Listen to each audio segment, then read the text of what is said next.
how are we all doing? Let me know in the chat. Hopefully you can all hear me, but you know, that's always up in the air until I get a thumbs up from Mike. Oh, which was very early tonight. So hello. I'm going to need to make that bigger, aren't I? I've got my glasses on and off today, like a yo-yo. Oh, it's busy in the chat. Hello to one and all. It's an action-packed show. It's fraught with danger, isn't it, Mike? It is. We've got some demos that require being double jointed, basically. But, you know, it's Friday. Let's have some fun. So, what have we got? Go on, toddly move along. That would be good. Right, let's move this. Oh, everything looks like it's working. That's usually a bad sign at this stage. A very bad sign. But this is what we have. We have an update from last week where we looked at Craft AI and how amazing it was. A week's gone by. There's been changes, and not all of it for the good, shall we say. Notion have pushed out a lot of updates. They are amazing. So we might need a deep dive in Notion for the new year. Do you remember when we did Notion 2020? I do. Yeah, can you believe that's 3 years ago? Scary. So more from Notion. Then Apple have released the latest versions of Ventura and iOS 16, which means Apple Freeform is available. We've had some fun with that. Bad words were said. Then I've got some freebies, and then I'll be using those freebies to create custom gifts in Affinity Publisher. So let's move on. Right, we're broadcasting in 1080p. Make sure you are receiving in 1080p. There is a cog in the lower right-hand corner. You should have a red flag on there. Let me know what it's done to you this week. Had me at 360 on one. I was only grateful it wasn't 240. Me at 720. I'll up it to 1080. No, that's not bad. It's almost there. It's the 480. There's also a like button down there. Hit the like button. We love that. Right, what a week we've had. Oh my, seriously, it's been one of those weeks. Sometimes there are no words for how strange the weeks are here. And this one is definitely up there, I can assure you. I'm clicking and nothing's happening. That's not good, is it, Mike? Why is nothing happening? I'll just assume it's all going to work and carry on. Which may or may not be sage. Right, it's chilly. I know you're discussing this in the chat. It's really chilly. But last Saturday, it was chilly and there was snow.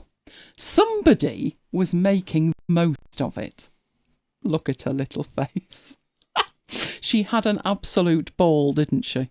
I don't know how she stands on it without jumping about because it's that cold. And if you're wondering about all of the leads and paraphernalia, the answer's yes, she does need it all. If you've never walked a Sammy, you've never lived. Mayer broke his first lead at, what was he? 10 weeks? Something like that. He was a baby. And we bought this lead and they said in the shop, oh, you could pull a train with this lead. Yeah, not meant our dog. So yes, she does is the answer to that. When she got back, she was thrilled. There'd been even more snow. And if you see her paw prints, they're heading to the house. So she had an absolute blast. And she was a very good mummy as well to her toys, making sure that they were all warm. We won't discuss the fact that the stuffing came out of the majority of them in the middle of the week, will we? But if you look at her left paw... Oh, Graham's in. The paw, that's the bit at the bottom, Graham. The ears are at the top. I know you're not a dog person. The top one is that a bear? It may have been a bear when it started, but the one... I think so, yes. The one she's got her paw on, that's a polar bear that she's just ripped the stuffing out of. And out of the stuffing came the squeaker, didn't it? And Mike left it on my desk and I said, what on earth's this? And it looked like cotton wool in a bag. He said, squeeze it. So I squoze it. And it was a squeaker. He said that was out of polar bear.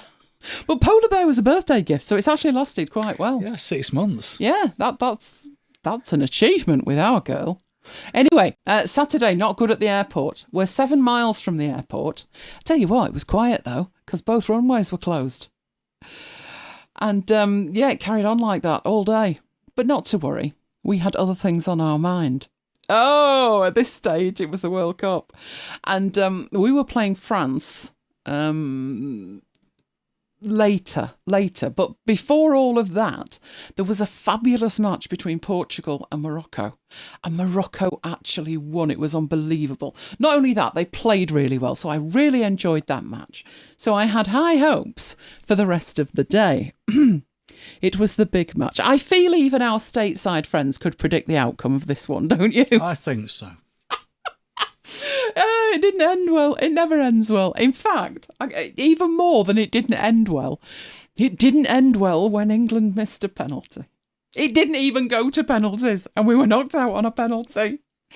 Now, I know what you're thinking. Yeah, it was not a good night. The fans could have been happier. You might think that the fans may blame the team. No. Apparently, it's not the team's fault. Not at all. No. Because we have 2 free-to-air channels in the UK that share the coverage. BBC, British Broadcasting Corporation, and ITV. The reason that the Apple TV isn't called the ITV, the independent television company. And as was pointed out by many, many people on Twitter, nobody has failed to notice this. If ITV cover a game, it hardly ever ends well. 12 wins out of 16 games on the BBC, but only 3 out of 16 on ITV. So there you have it. It wasn't actually the team that was the disaster. It was the ITV curse. That isn't even, like if you were tossing a coin, you'd be bordering around 60-40, I would have thought. Not 25-75 like that is. Yeah. But that's why. It wasn't the team's fault, apparently. So it was all a case of don't mention the football, which, when I was looking for an image that said don't mention the football, somebody beat me to it. John Cleese released, I don't know if it's an album or a song, but it was in 2006, so that was another World Cup year, wasn't it? Or a European year. Clearly, don't mention the World Cup. So he was quite right. We should have taken his sage advice much earlier, shouldn't we? So Sunday arrived and it was all the hangover of the day before.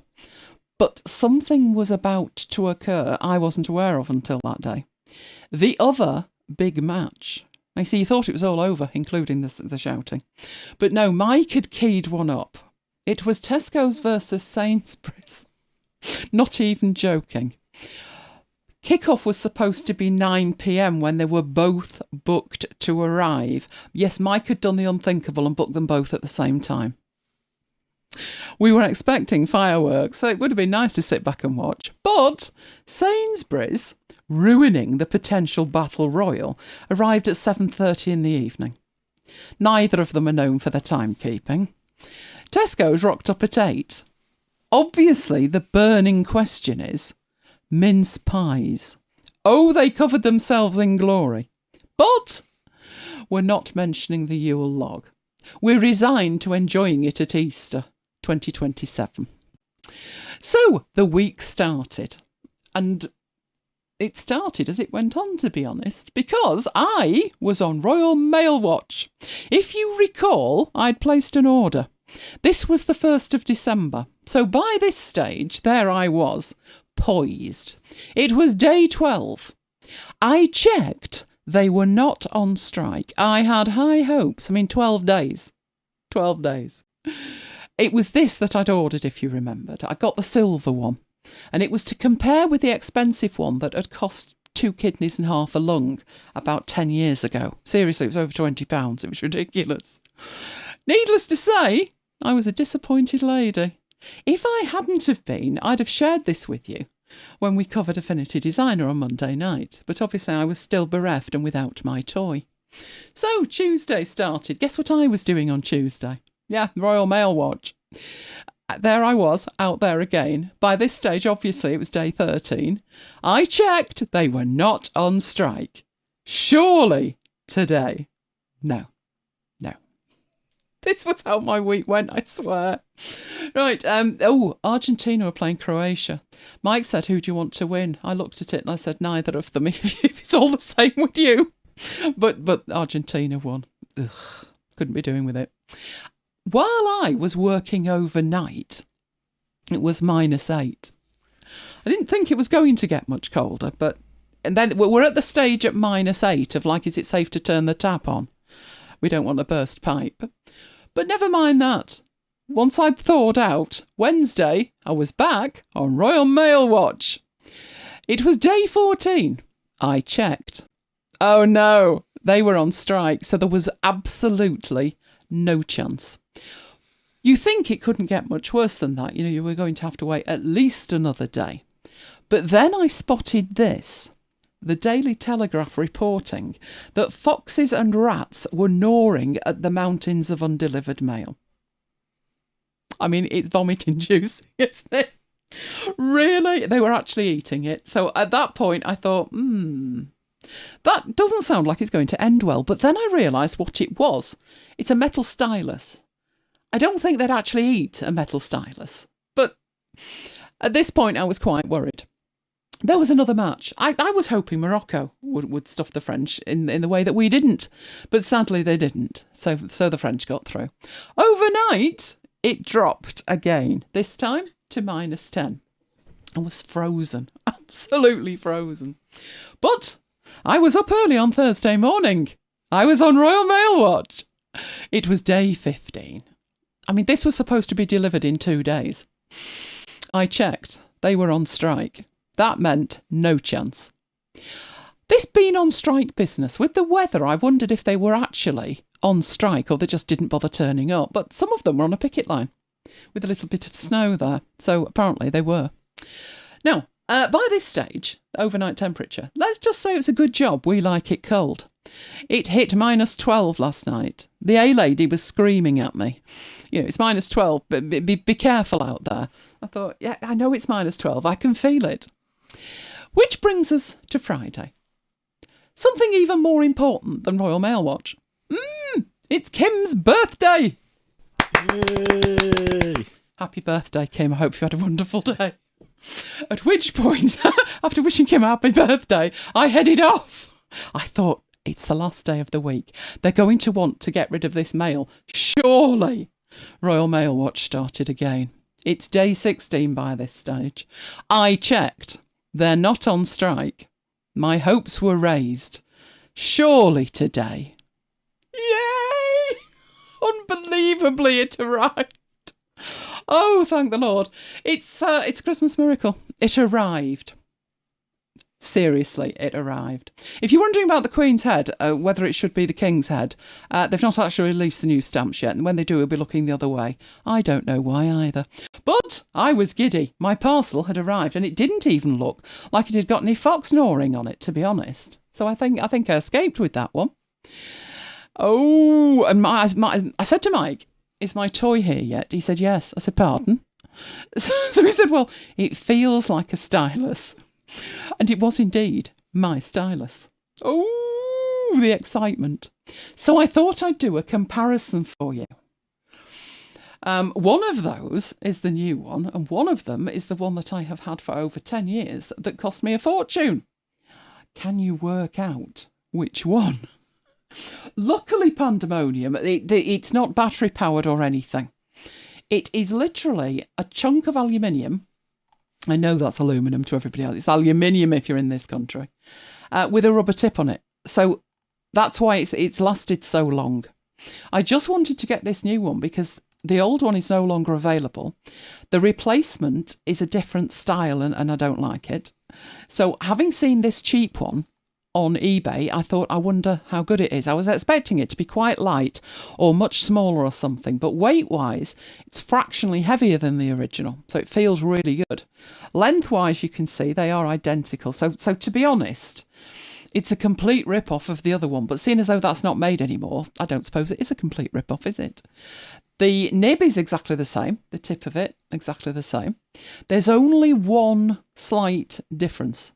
Other than that, I swear you could not tell the two of them apart.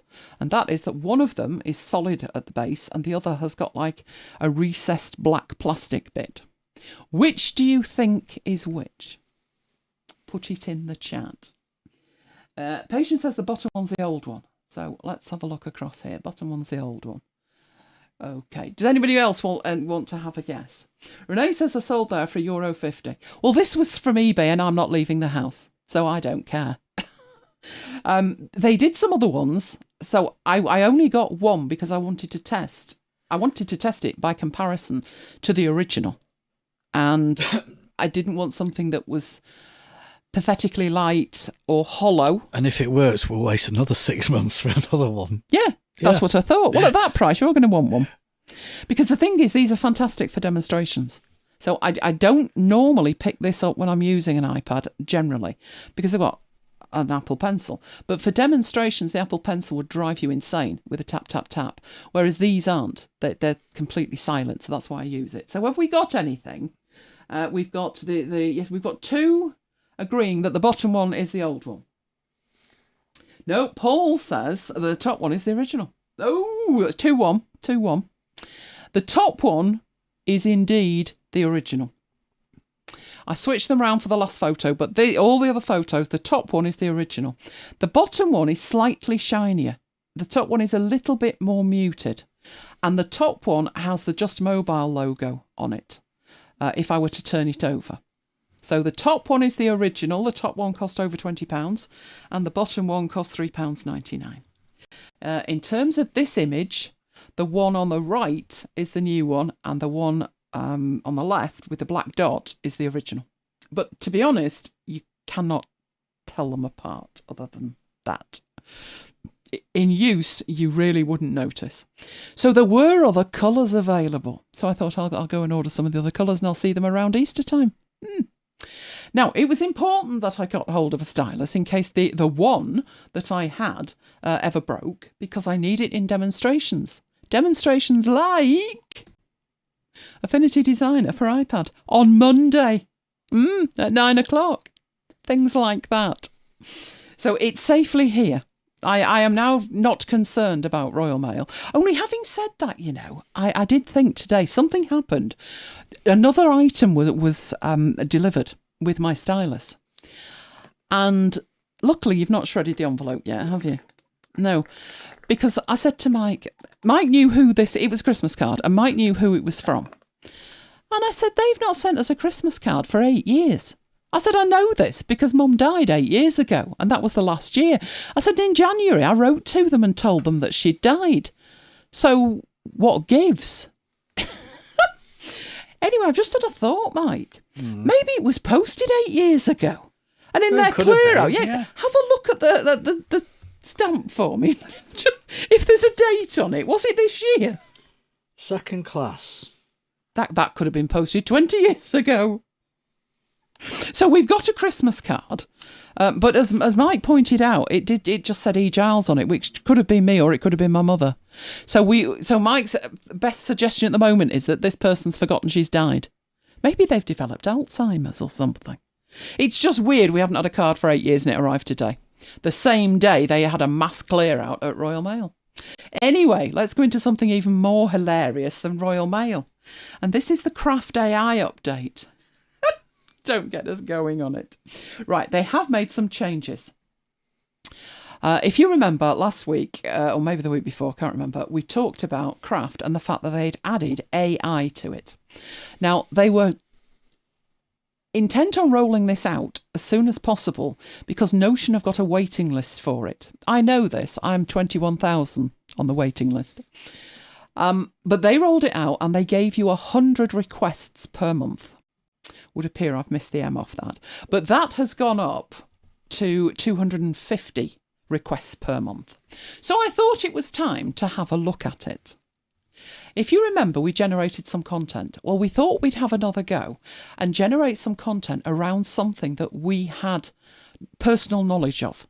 So when we generated the content, it was tell us about Holland. And Renee said it wasn't bad.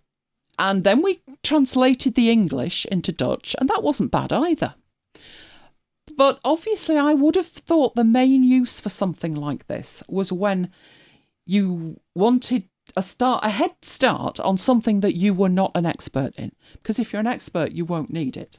So let's have a closer look at something that we are aware of. So what I did, where's Craft? Let's bring it up. Here we go. Right, so what we've got here is 2 notes. And did you have a go with the second one? Yeah. Right, we've got 2 notes. And the first one was, I just said, write me the history of Manchester United. And this was the first attempt. Now, ignore all the notes and stuff.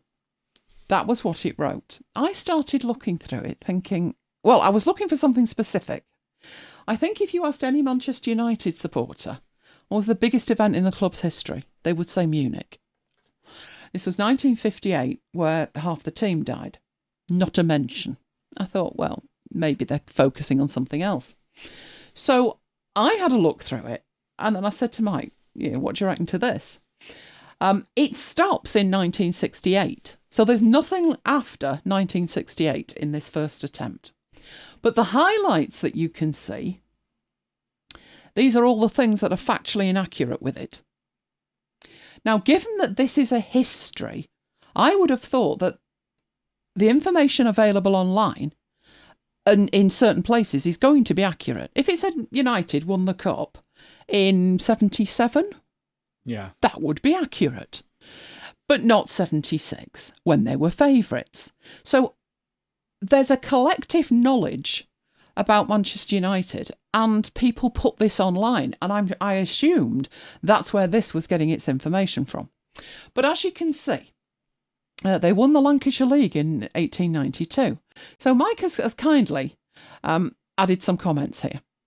We didn't win the Lancashire League in 1892.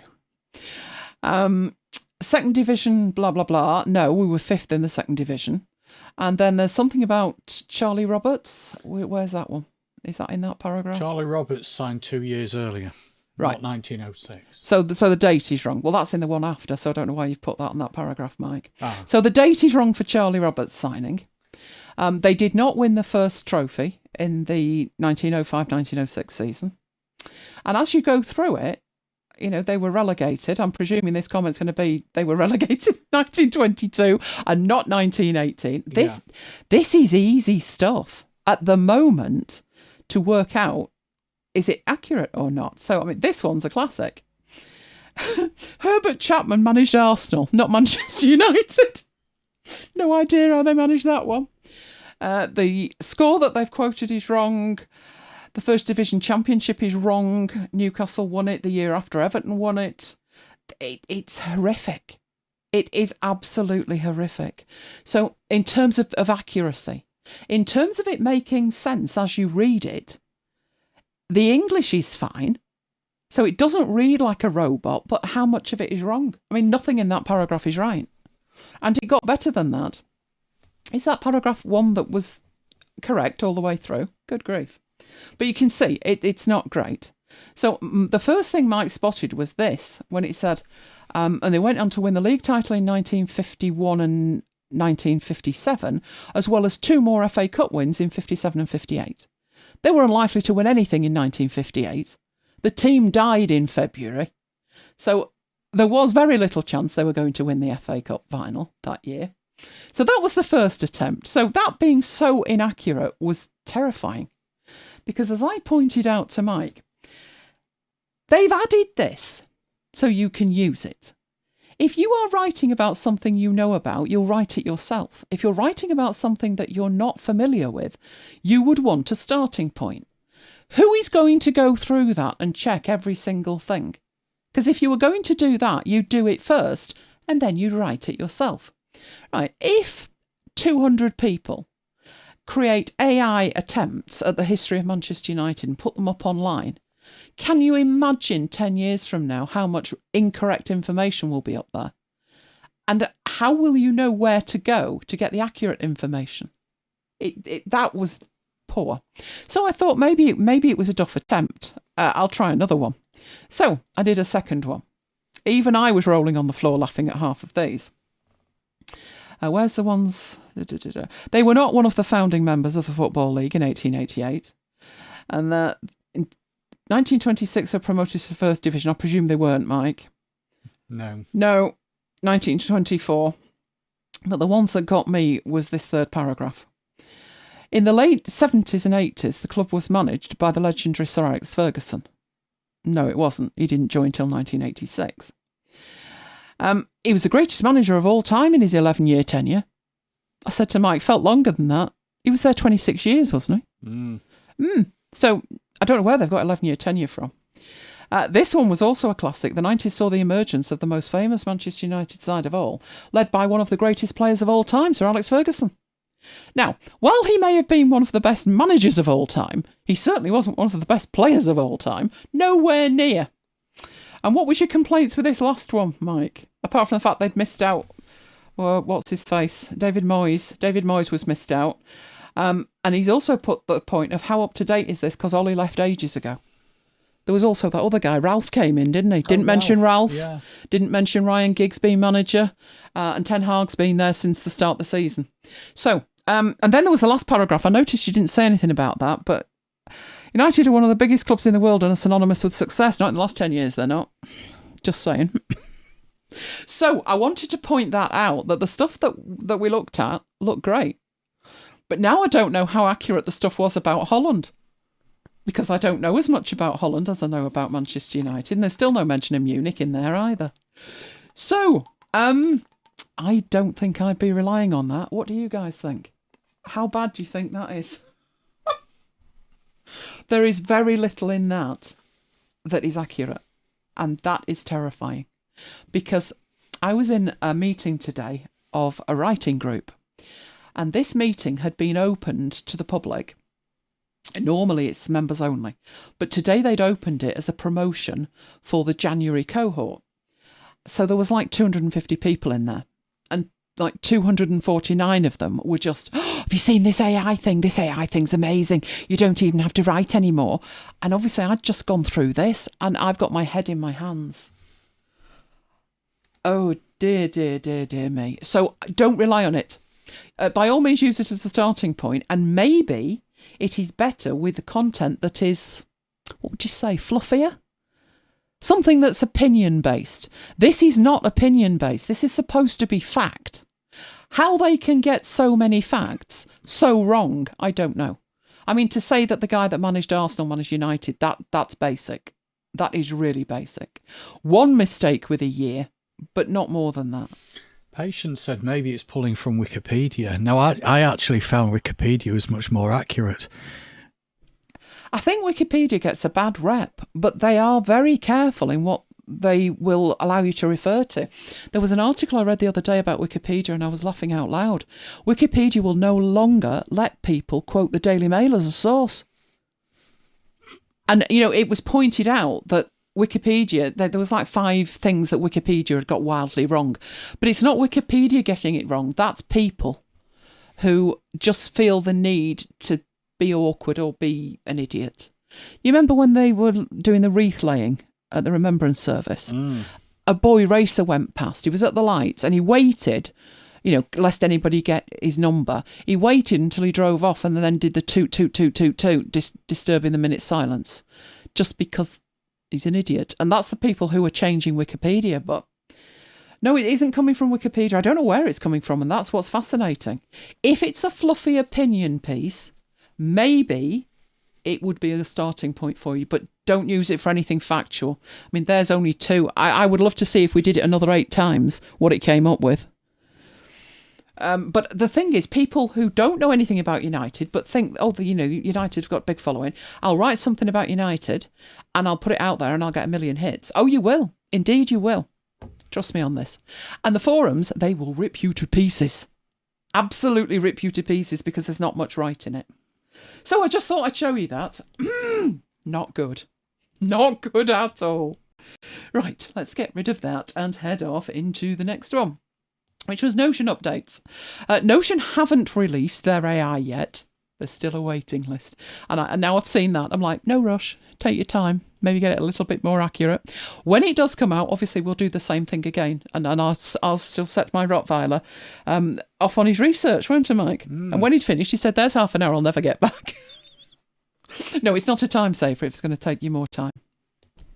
Right, first thing Notion have done is release different plans.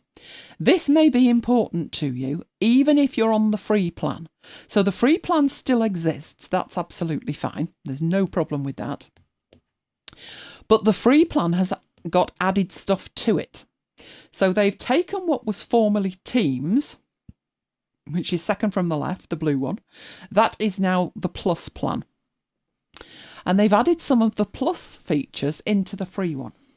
So, for example, you can collaborate with up to 10 people now. And there's more free content. So you've got a 7-day history. As you can see, you can invite 10 guests. You're going to get page analytics, which you wouldn't have had before, and integration, more integration. So, and because of the invitation with 10 guests, you've now got a collaborative workspace as well, which you didn't have before on the free account. Then the plus account is the former Teams account. So it's everything that you get for free, but you get unlimited blocks for Teams. That is why it was called Teams. So while I could have a free Notion account and Mike could have a free Notion account, to work together, we had to have a team, even though there was only 2 of us. Could we cope with a free account? We probably could now, but it would be a lot of messing to try and reconfigure the whole thing. So we'll stick with the plus account and be done. With that one, you can now invite 100 guests and you've got your 30-day history. It also gives you the unlimited blocks for Teams, which is important for us, and the unlimited file uploads. I don't upload a lot to Notion. I upload like itty-bitty graphics, but I don't particularly upload. I don't use it as an archive where I'm archiving video or something, but you could do if you wanted to. Then there's this new account, which is the business account. So this is the old Teams account, plus all of these new options. Now, the one thing I would like is the bulk PDF export. That would be nice. But I think that's come down from enterprise into business. It'd be nice if that came down into plus, but I can't see it anytime soon. And they've now got this enterprise level thing, which, to be honest, they are pushing like crazy.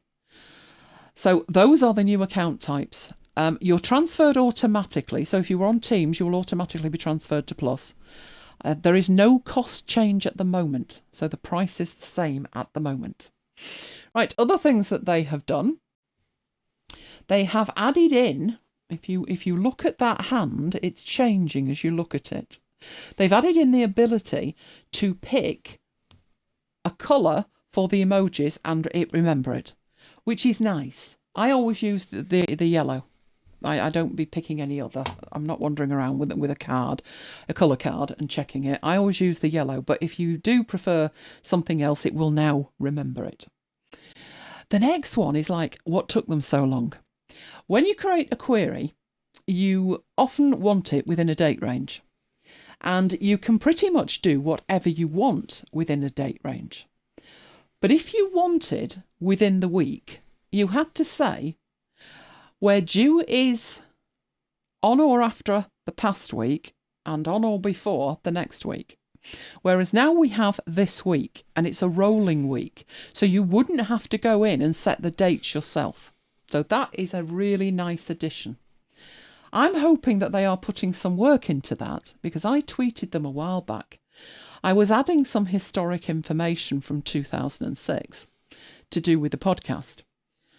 And I got to this date thing and I'm looking at it and it says like 2022. And I thought, well, can't I just type in there 2006? No, you had to move back month by month. So I tweeted them, are you serious? And they said, yes, that's the only way at the moment. So hopefully they are at the point of looking at all of this now and improving it. It couldn't really get much worse, could it? Right, so that was that one. Next one is huge, absolutely huge. This would impact any solution that you had built that involved tasks or anything that could be related to a task, but separate to it. So what we're looking at here, you had the ability in a database of tasks to create a task and then create another task. And how you would link that second task to the first task and say, this can't happen until that's finished, or it's subordinate to, was you would have to create a self-reference, and self-references are complicated. But what you've got the ability to do now is to create the first task. So we have 3 level 1 tasks in here, the Bug Bash 2022, the marketing improvements, and the Q3 metrics review.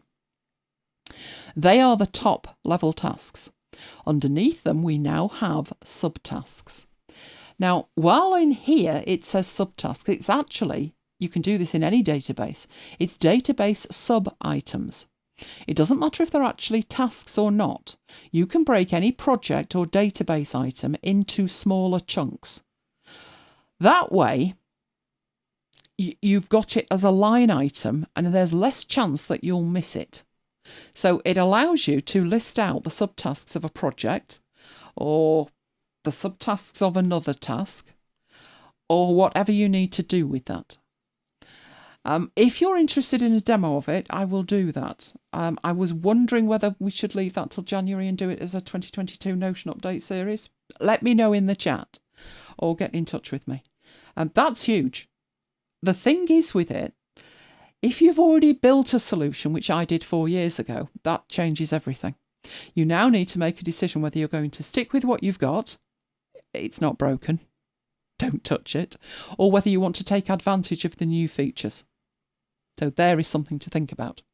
Related to that those 4 items under Bug Bash are sub-items, and then the UI refresh at the top, while the disclosure triangle is implying, being grey, that there's nothing underneath it, it does look like that is a second level task that could have third level tasks underneath it.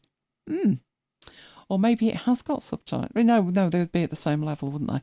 But there's a lot to unpack with that.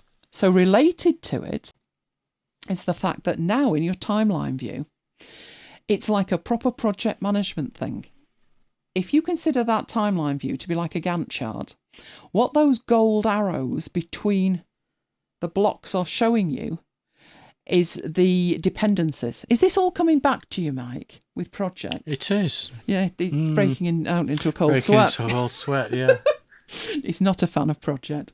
But they're dependencies. So the dependency we always used to come up with, wasn't that you can't lay the carpet in the boardroom until you painted the walls. So the second task cannot start until the first task is finished. So if the first task isn't finished, then everything else gets pushed down the timeline. And that is what that is now allowing you to show. I think that's probably going to be very important in enterprise, but I don't know how many real people like you and I would use that. I mean, it's nice. Mike and I built this solution. Do you remember the burn down chart? It was fabulous. Excel choked on it and threw all its toys out the pram, but I managed to do it in Google Sheets. So we had this burn down chart, which is a concept from Scrum. Worked brilliantly. Really did work brilliantly. The only problem with it was we were working that fast that we didn't have a chance to update the burn down chart. And by the time we did, we'd finished. So we binned it. I mean, we kept it there as like if we ever need it, but we were literally moving that fast we didn't have time to update the chart. But if it's a longer term project, then something like that may be a good idea. Do I see myself creating a timeline for like a live session? No, because it would make the difference between being able to run 2 live sessions and none at all, because I'm spending all day moving blocks around on a pretty timeline. So for me, not unless it was a much longer project. Then there's this. You might look at that and think, no, nothing there. Nothing to see. There actually is, because that is not a browser. That is the Notion app, the native Notion app for the desktop. And what they have added is tabs to it. Now, that was the reason I stopped using it. You could open multiple views of your Notion setup, but you had to open separate windows. This now supports tabs, which makes it viable again. But to be honest, I have mine open in a browser and I use my browser as like a jump off point. But it is there now. At long last, it's actually there, which is great. What concerns me with Notion is like that app came out over 4 years ago and it's taken them 4 years to add tabs. And they've got huge investment, massive development team. And yet something like Obsidian brings out the Canvas tool. There's 3 of them. The entire development team is 3 of them. 2 of them are married to each other and then those 2 have just had a baby. And they've got other children. And they can get something like the Canvas pulled together in 2 months. And Notion have taken 4 years to add tabs to something. That does concern me. But those are the biggest changes. Let me know if you would like a 2020. Well, it was 2020, now it'll be 2023 on Notion. Let me know. Oh, something new this week from Apple.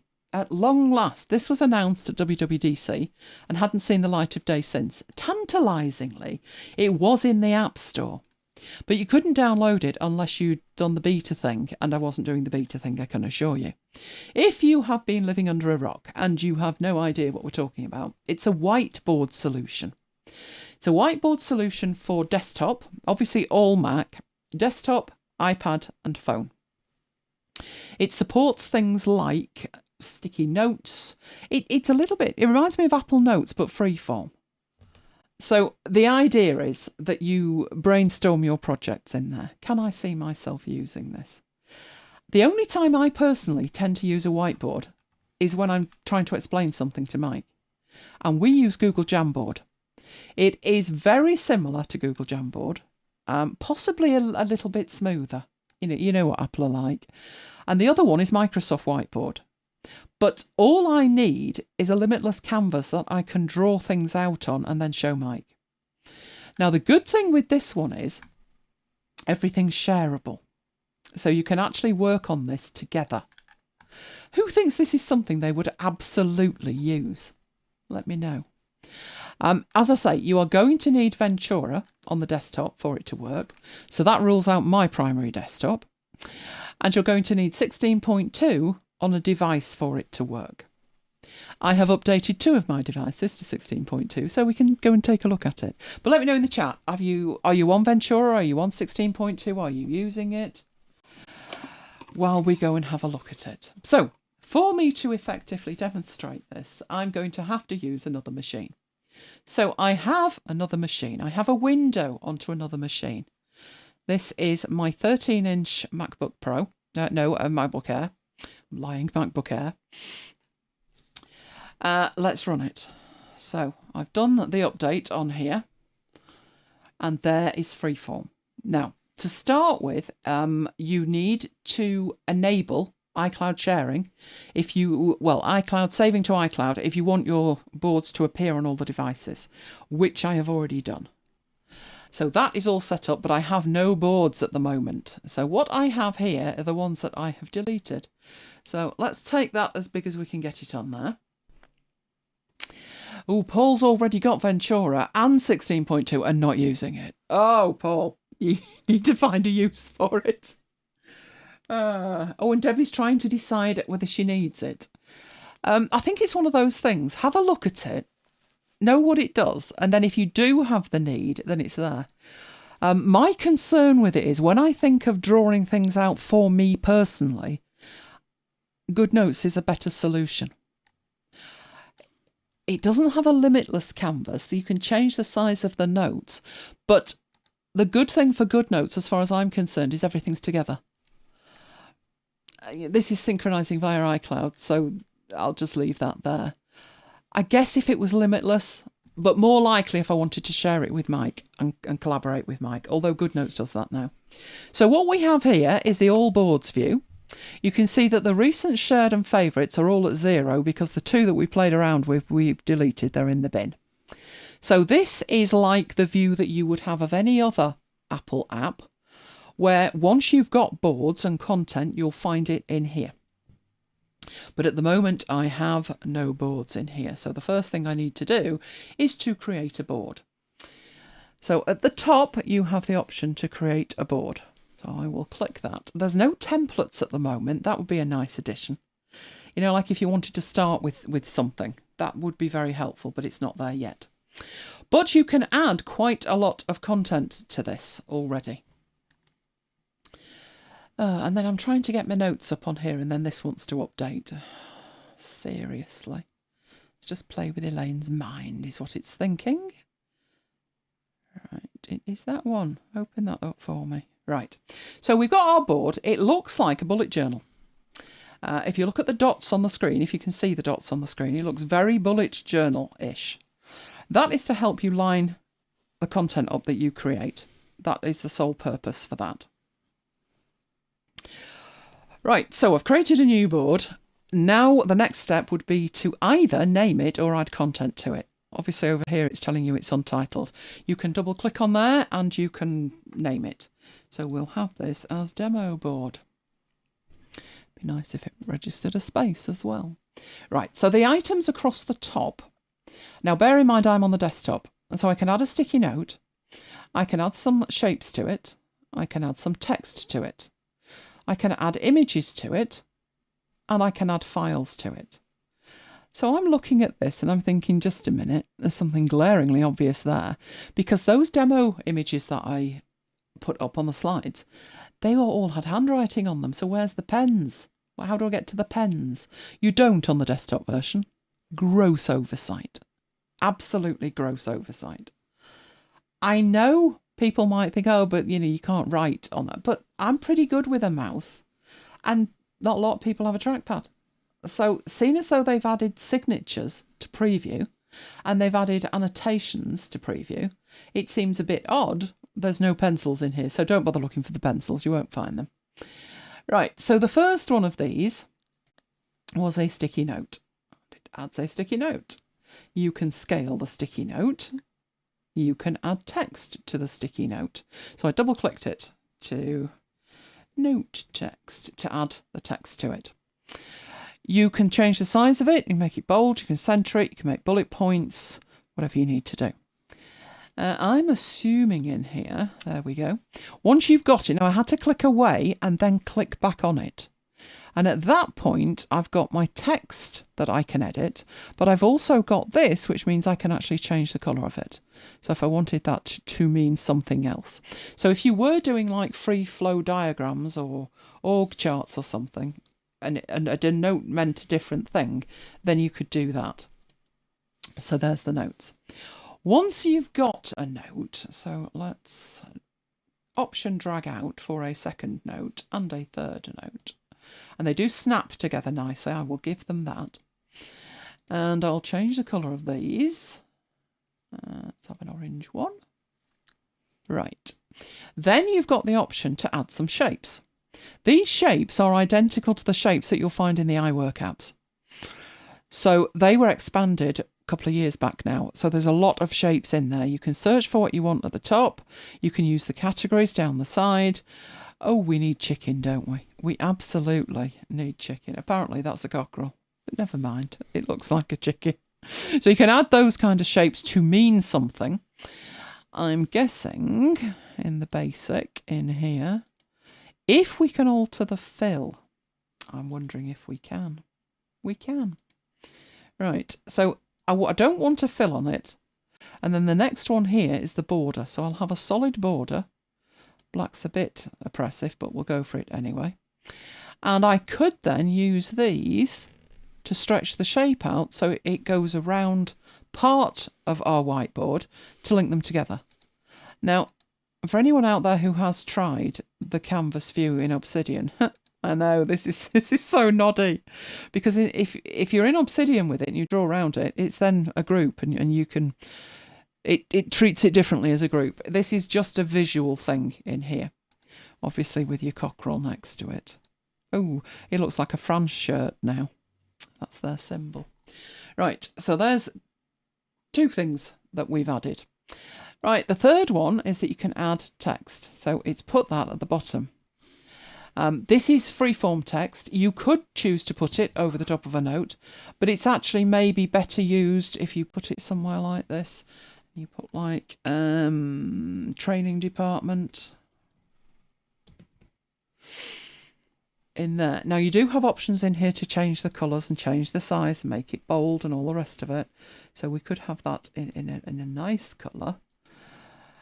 And you can choose whether you show the fonts or show the colours, but something like that, and maybe take that up in size. So you can see exactly what it is like that. I know, Ken, I knew if I tempted you long enough, you'd do the insider thing.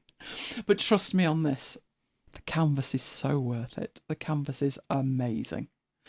In fact, it's interesting it's come out that the week that this has come out, because while this is very tactile in terms of drawing on it when you get it on an iPad, not on a desktop, it feels so primitive now that things aren't linked together and you can't convert them into backlink notes and stuff like that. It just feels like this is just like playing at it. Whereas Obsidian understands the linking between your content. And so, yeah, you need to do that. Right. So the next one is images. And you'll notice from this that you've got photos or video. You can put a link in. But look at all my devices. It's picked all my devices up as well. So should we use that one? Right, this is probably... I should probably use my phone. Where's my phone gone? Oh, I've got that doing something else. Okay, I'll use the iPad that's on my desk, right? And it says take a photo. I have no idea what it will do in terms of this, but we'll try it anyway. So take a photo. Right, take a photo. So I'm seeing it, you're not. I'll take a photo of my little goblin friend there. So I'm taking a photo on my iPad. Use your camera to take it. Done that. Then tap use photo on the iPad. Done that. And there it is. That's my current view. My little, what is he? He's not a goblin. Oh, it'll come. Gargoyle. My gargoyle. Dorian, my gargoyle. Don't ask. It was from a book, and just like I tempted Ken, I read this book and I thought I've got to have my own gargoyle. So I went out and bought a gargoyle. So there he is. So you can bring in images from wherever you like. The last one is the folder, and this is for bringing in files. So it's having a think about it, and it's gone up to pages, and I've got my export from Scrivener. So this is actually quite a big file. But it's not that big, is it? It's not that big. It shouldn't take that long. So I will insert that, and it gives you quite a nice preview of it. And that is the file then that you can put in there as well. So it's quite nice, I suppose. This isn't how I use it. If I'm using a whiteboard, I'm probably going to be drawing on it, and that's where I hit a brick wall. Because on my devices here, which was a desktop at the time, can't draw. So, to show you the drawing tools, I'm going to hand over to Mike. But to hand over to Mike, you can draw around the cockerel. I need to share it. And that's interesting when it comes to the sharing. So I hit the share option up there, and it loads in some options for sharing, including Mike's mother. I don't think she's upgraded yet, has she? And so I wouldn't want to confuse the poor woman. So my idea was that I would send it to Mike. And so I'll try and do just that. One, it took a bit of time, and two, it came up with all kinds of weirdness. So you can see we tested one before. So all I'm going to do with this, it actually loads it in. And there is an option in here, I think it is, who can invite it. So the default thing here is that Mike is going to be editing it. He's going to get permission to edit this. Only invited people can access it, which is correct. And then the permissions are that the recipient, which is Mike, can make changes. And I'm okay with that as well. The one that I would seriously contemplate is whether the people that you invite can invite other people. There are circumstances I don't think you would want that. And the default is that it's allowed. But you can take the tick out of that. So if I take the tick out, you just got to remember to do it, really. Because once you see that in there, this little triangle, the disclosure triangle here, is so tiny you might forget to set it. But that's the only thing that it's doing anyway. So if I say to Mike, here's the demo, you don't actually need to say anything. I will send that, and hopefully that will land with Mike, and he will let me know when he's received it. Mike pointed out, quite rightly here, that for demonstration purposes, I have closed my messages window on the left. So you can see heads and oh, I can hear the ping. It's arrived with Mike. You can see heads and avatars and whatever. But I did manage to close that over. You cannot do that on iPad. So for demonstration purposes, Mike said, how do I close this on the left? Yeah, you can't do that. So Mike's going to set that up, and we'll hand over to him once he's set up with it. Right, so I will open the board. Oh, hang on, they're not seeing it yet. No. So let me know when to share the screen. I'm going to come out of mine first. I can't open it whilst messages is on the screen. No. So well, you sort yourself out. I will come out of there and get rid of mine. Now, how did we plan on... Oh, yes, it's all coming back to me now, Mike. I'm going to do a share. So I'm sharing... This is complicated. This is what I said. Mike is air sharing his iPad to his Mac, and I'm going to share his Mac via my Mac to you. What could possibly go wrong? Oh, we live on the edge, don't we, Mike? Right, let me know when you're ready. Yeah, but I now can't hear you, so I'm assuming we're still broadcasting. Oh, that's not good. Hopefully everybody else can. Oh, did I mention it's going to go crazy? Right, so that's Mike's machine. It's opened up on the wrong screen, but let's bring it over here and I will maximise it. If we've gone quiet, do let us know. I can't see the chat anymore. Well, I'm not going to be able to see. Oh, no, I can see the chat. And This is great fun. I can't hear anything. Kim says they can hear you. Okay. So you've just been rendered deaf. I don't know why. It's Air Server. It's Air Server. Air Server. It's all right, Mike. I can see it. They can see Right. it. You can see Shall it. And we can all hear you. Shall I crack on with the demo then? You crack on with the demo. Okay, so what I'm going to do here is I'm going to tap on the thumbnail of this demo board and that will open it. And there is the French cockerel, which I shall scribble over in a minute. And then up at the top, we've got 5 little icons. And the left-hand one is for the pencil tools. So I'll tap on that. Can I ask a question at that point? Yeah. Does that mean that you've got 5 icons? I had 5 icons. You've got the pencils. You do not have the file button. Ooh. Oh, but the desktop did. Ooh. Okay, so as you can see down at the bottom, I've got a little finger popping up. And I've got a selection of colours. And I've also got a selection of pencils. I've also got 3 little dots on the right. Now, if I click the 3 little dots, I've got draw with finger. And that was originally turned off when I loaded this up. And then I wondered why it wouldn't let me do any drawing. So I went in here, turned that feature on, so I can now draw with my finger stroke stylus. And the pencil settings, that actually takes you into the main pencil settings for the device. I will come out of that and come back into where I was.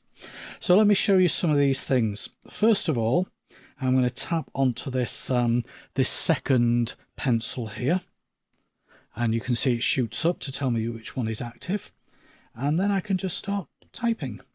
So I'm going to destroy your artwork here with my Feel free. Not very creative creativity. I can change the colour, so I've got a number of different colours down here that you can see down at the bottom, or I can bring up a colour palette. So let's go for red. I'm sticking with that particular thickness, so I will type La France. You're not typing, Mike, you're writing. All right, writing. Yeah, I'm so used to saying typing. I can change to a different thickness, which is that one next to it with the blue nib, and then change the colour. You'll see that it actually changes to green, and then I can type mine or write my name. Stop saying type. So I'll scribble my name in there, scribble my signature. That's a thinner nib, and then we have this thicker nib here, and what MacBites. So that is more of like a marker pen, I guess. Then here, this one is, I think this one's even. This one does the filled in shape. There we go. Oh, that's like a red flag, isn't it? I doubt you could get that to look like anything you want, though. Not without a lot of practice. No. Please make it stop. Okay. And then we've got the eraser. So I'll click on the eraser, and then I can erase out all my doodles and get it back to the pretty state it was in when we started. Is it possible to make that bigger? The eraser, I don't. The nib of the eraser. Ah, yes, it is. There we go. Oh, yeah. It's got an object erase option as well. Yeah. Just don't just say yes and then carry on. Right. The object erase would have erased each object. Yeah. To save scribbling over it. There we go. So yeah, we can change the size of it. We can also, if we tap and hold for a few seconds on these, we can change the thickness, and we can change. I guess that's the opacity. Is it that one? Yep. Yep. Change the opacity. There we go. So let's erase that one out. Erase that one out. Don't you touch the cockerel. Don't touch the cockerel. No. Okay. This one here, this last one here with this kind of stripes on it, that lets you go round an object, and then if you held your thing down, it did it before in rehearsals. Everything works in Brings rehearsals. up a little, it's not doing it now, but it brought up a little menu, with the delete and the duplicate and the copy and that kind of thing. And then the first one, which I didn't mention, that gives you the ability to do text. And that should, there we go, that turns it into text. So it's actually what they call it, writing to text, scribble to text. It's scribble, isn't it, the feature? Isn't it? Yeah. So there we go. Drives me insane. That's why I bought the other stylus. Yeah, there we go. And if you want to get rid of that, you showed me how to do that because I couldn't work it out. Turn off the pencils. So that button at the top turns the pencils on and off. So turn the pencils panel off, and then I should be able to. No, it was tap away. Was it tap away? You still got the pencils I've enabled. still got the pencils. Yeah. Lose the pencils. Yeah. And then tap on hello. Tap on hello. No, it's bringing the pencils back. Oh, you'll have to do this. Did I have the iPad? No, I think you. I think I did. Did you? Yeah. I think you might have done. I Anyway. think I tapped on the background to deselect it. Yeah. Then I tapped back once to select it. Without the pencils. Yeah, see, you're in edit mode, aren't you? Give me the iPad. Go on, you try it. Oh, this is amazing. They won't even notice the difference, no matter who does it. Tap away, tap once, tap the bin. Oh. Do you want to try that again? I'll try it with my finger this time. Right. Oh, don't use the pencil. There we go. It's worked now. Yes. Yes. It's worked. It works with my finger, not my pencil. £100 for the pencil. It doesn't work. £3.99 from eBay. Oh, I want one. I'll put you down for an Easter present. So that is it. That is how there's a little bit there that I'll delete at the top. There's a red bit in it as well. Yes, I know. I'm finding all these bits. Oh, here. his OCD's kicking in now. Leave it No, alone, I just want to get it tidy for you. I'm coming in while you're there. Right. So we're still sharing yours. Okay. What I've done is, it's going to be interesting here, because I haven't enabled the share on an iPad. So I've not done the sharing with iCloud business. I'm imagining that would come through automatically. But as I go into boards, there's nothing there. So I may have to venture into the system preferences where you did. Does it have its own entry? I don't know. That's useful. Not. I put in Freeform and I'm not seeing any preferences. I'm also not seeing the board that I'm supposed to be working with either. But I will wait a couple of seconds and see if it comes through. If not, I don't know where my boards have gone. In the meanwhile, I'll entertain them, shall I, by drawing some more. This should be good. Yeah, there we go. Right, there's a goal net, and there's a line. Oh, is this the basics for England penalty takers? And there's the penalty spot, and there's Harry, into row Z. As we say in this country, rose-edding it. No, my board is not coming through to my iPad, which means I can't actually collaborate in real time with you on my iPad. What I can do, I don't think this will have any negative impact on you. I can go into this on my machine. So let's have a look at your goal there. Yeah, what I'm seeing on this one, which you're not seeing because you're seeing Mike, but you'll see me in a minute, is I'm going to add some text just above that goal thing there. And you can see the text has appeared and it's got EG next to it. So I'm dragging this down, and this is actually bang on in real time, Mike. Because when we tried it before, there was a bit of a gap, about 4 seconds. Yes, I counted. I didn't have anything else better to do. No, because when I read the reviews, it was talking about lagging, so I wanted to see. 4 seconds isn't bad, is it? No, but considering this is text, it's instant because I can see both screens. So that's where the ball ended up in row Z. So yes, the collaboration works. I don't know how on an iPad you would get a file in there though, but you've got the pens. But on the desktop I can put the files in, but I've not got the pens. And the pens to me looking at that are critical. Don't you get the pens in Apple Notes on a desktop or not? Don't know. Because I don't use Apple Notes. I use Apple Notes. Did I mention Obsidian? I use Apple Notes, but I couldn't tell if you use get the pens or Oh, not. good grief. I take it it's not called Notes either. There it is.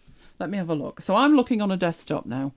Oh, look, it says what's new in Notes because you've never run Notes. Let's have a look what it says. New Note. It doesn't look like I have. Do you realise this is my debut in Series 2 of After Hours? Yes, it is. Yes. Not seeing the pencils in Apple Notes either.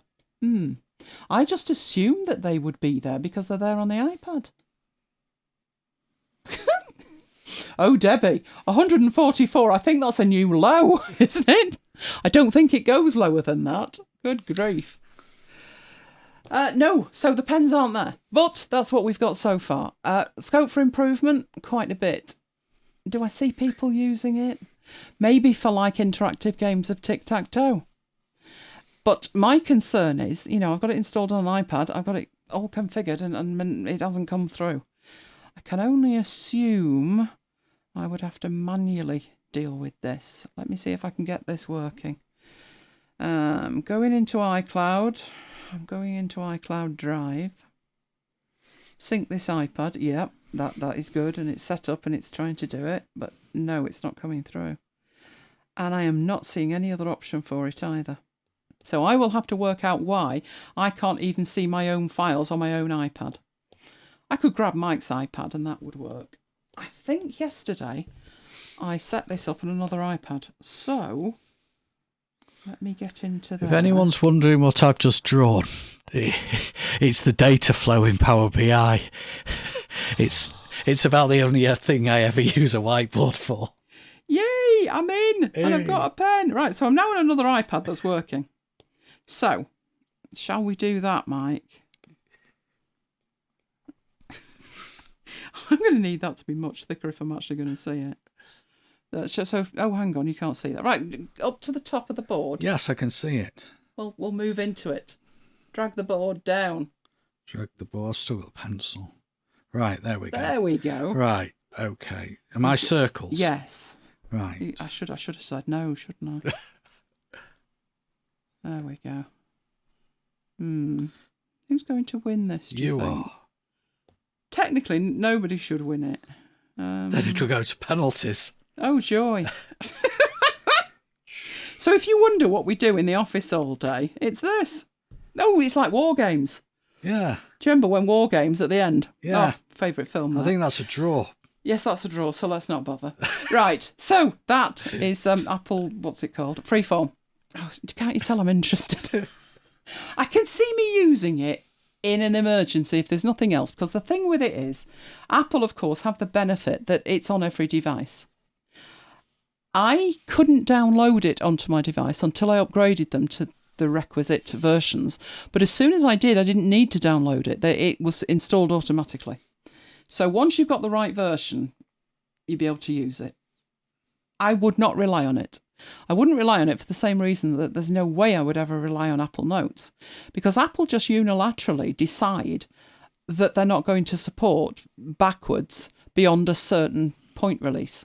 There's no reason the device itself isn't at fault. It's just Apple deciding that they're not going to support it on that device anymore. And of course, for this to actually work, you need the very latest, which I've got iPads that won't run it. I've got Macs that won't run it. So no, I wouldn't rely on it. I would use something else in preference for compatibility and the belief that it might actually work tomorrow, whereas with Apple, I don't know. But I can see a lot of people using it because it's just there, and if they have a need for that kind of thing, it is just there. They don't have to worry about installing it, configuring it, and as long as, if it's there, it's going to work on the device that you've got. But if you're trying to share that with somebody and they're not on that point release, then you are going to be out of luck. Okay, do we have any questions on that? Put that in there if we do. Well, I tidy up my screen, so we're not viewing my screen anymore. Then I can go back to seeing the questions. Right. You're okay. It's gone, Mike. Right. It's disappeared. So they're not looking at you, they're looking at my desktop now. I shall go back and check the chat. So see if let's I can get hear in. you again. No, that's absolutely fascinating, and not in a good way. I've done what I normally do now. Just a minute, Mike, I'm still seeing you. Something's gone hideously wrong here. I shouldn't be seeing Chrome, should I? Am I still seeing your machine? I don't know. Did you come out of this before I did? No. Yes, I'm still seeing your machine. Now we're seeing my machine, which explains why when I did that, I should have been seeing my presentation. I told you this was a nightmare. We attempt too much, you know, Mike. But we usually get there in the end. There we go. That's better. Right, freebies. Extra freebies this week. And I will be using some of these freebies. Creative Fabrica have freebies every single day. So you will find them at creativefabrica.com/daily-gifts. These ones are today's. So they're rather appropriate, aren't they? But if you're looking at this on catch up, there will be freebies. They just may not be these specific freebies. But there's freebies every day. They do 3 every day. Today's one is a font, one is the Happy New Year thing you see on the right, and the other is a Christmas collection of PNGs to use for whatever you would like. So that's what's available today, and that is where you can get them from. So I said we'd be using those because we're going into creating custom gifts in Affinity Publisher. So this will showcase quite a few features that I have demonstrated in the past. So there'll be things like setting up a document. They'll be using Designer to create some elements for it. We'll be data merging. We'll be creating styles. So I will be asking questions along the way. And if I know that I've demonstrated that feature, I will be expecting some answers. So get ready. Get ready. But yeah, we're going to be creating some custom gifts, not just gifts, custom gifts. So getting into Publisher 2 before we start, I would suggest for what I'm going to be making, which is individual custom books for children, that you do this at either A4 or A5, or if you're in the States, letter. So let me get these out of the way so we can see what we're looking at and nothing else. Still not fixed this, I say. I have never used letter settings in my life, but it offers it me every time and drives me mad. So I will, oh no, don't you start. Right, let's click on there. Now, it could be, depending on how you're going to print this, that you do want this bound. I'm going to work on the principle that I'm giving people a PDF of this. So I'm not going to need the default, the facing pages. I will do it at A4 though. But because it's going to be digital, I don't particularly want the margins to be that big. So I will set these up by linking these together and typing 10, then unlinking them and typing 15 at the bottom, presupposing I want a page number. Now, is it the kind of document that would need a page number? Probably not. I mean, it's not like a reference work, but if there's going to be puzzles in it, it would be handy to be able to navigate from a table of contents into where the puzzles are and where the answers are. So I will leave that it does give me room for page number at the bottom and maybe anything else that I want to put in there.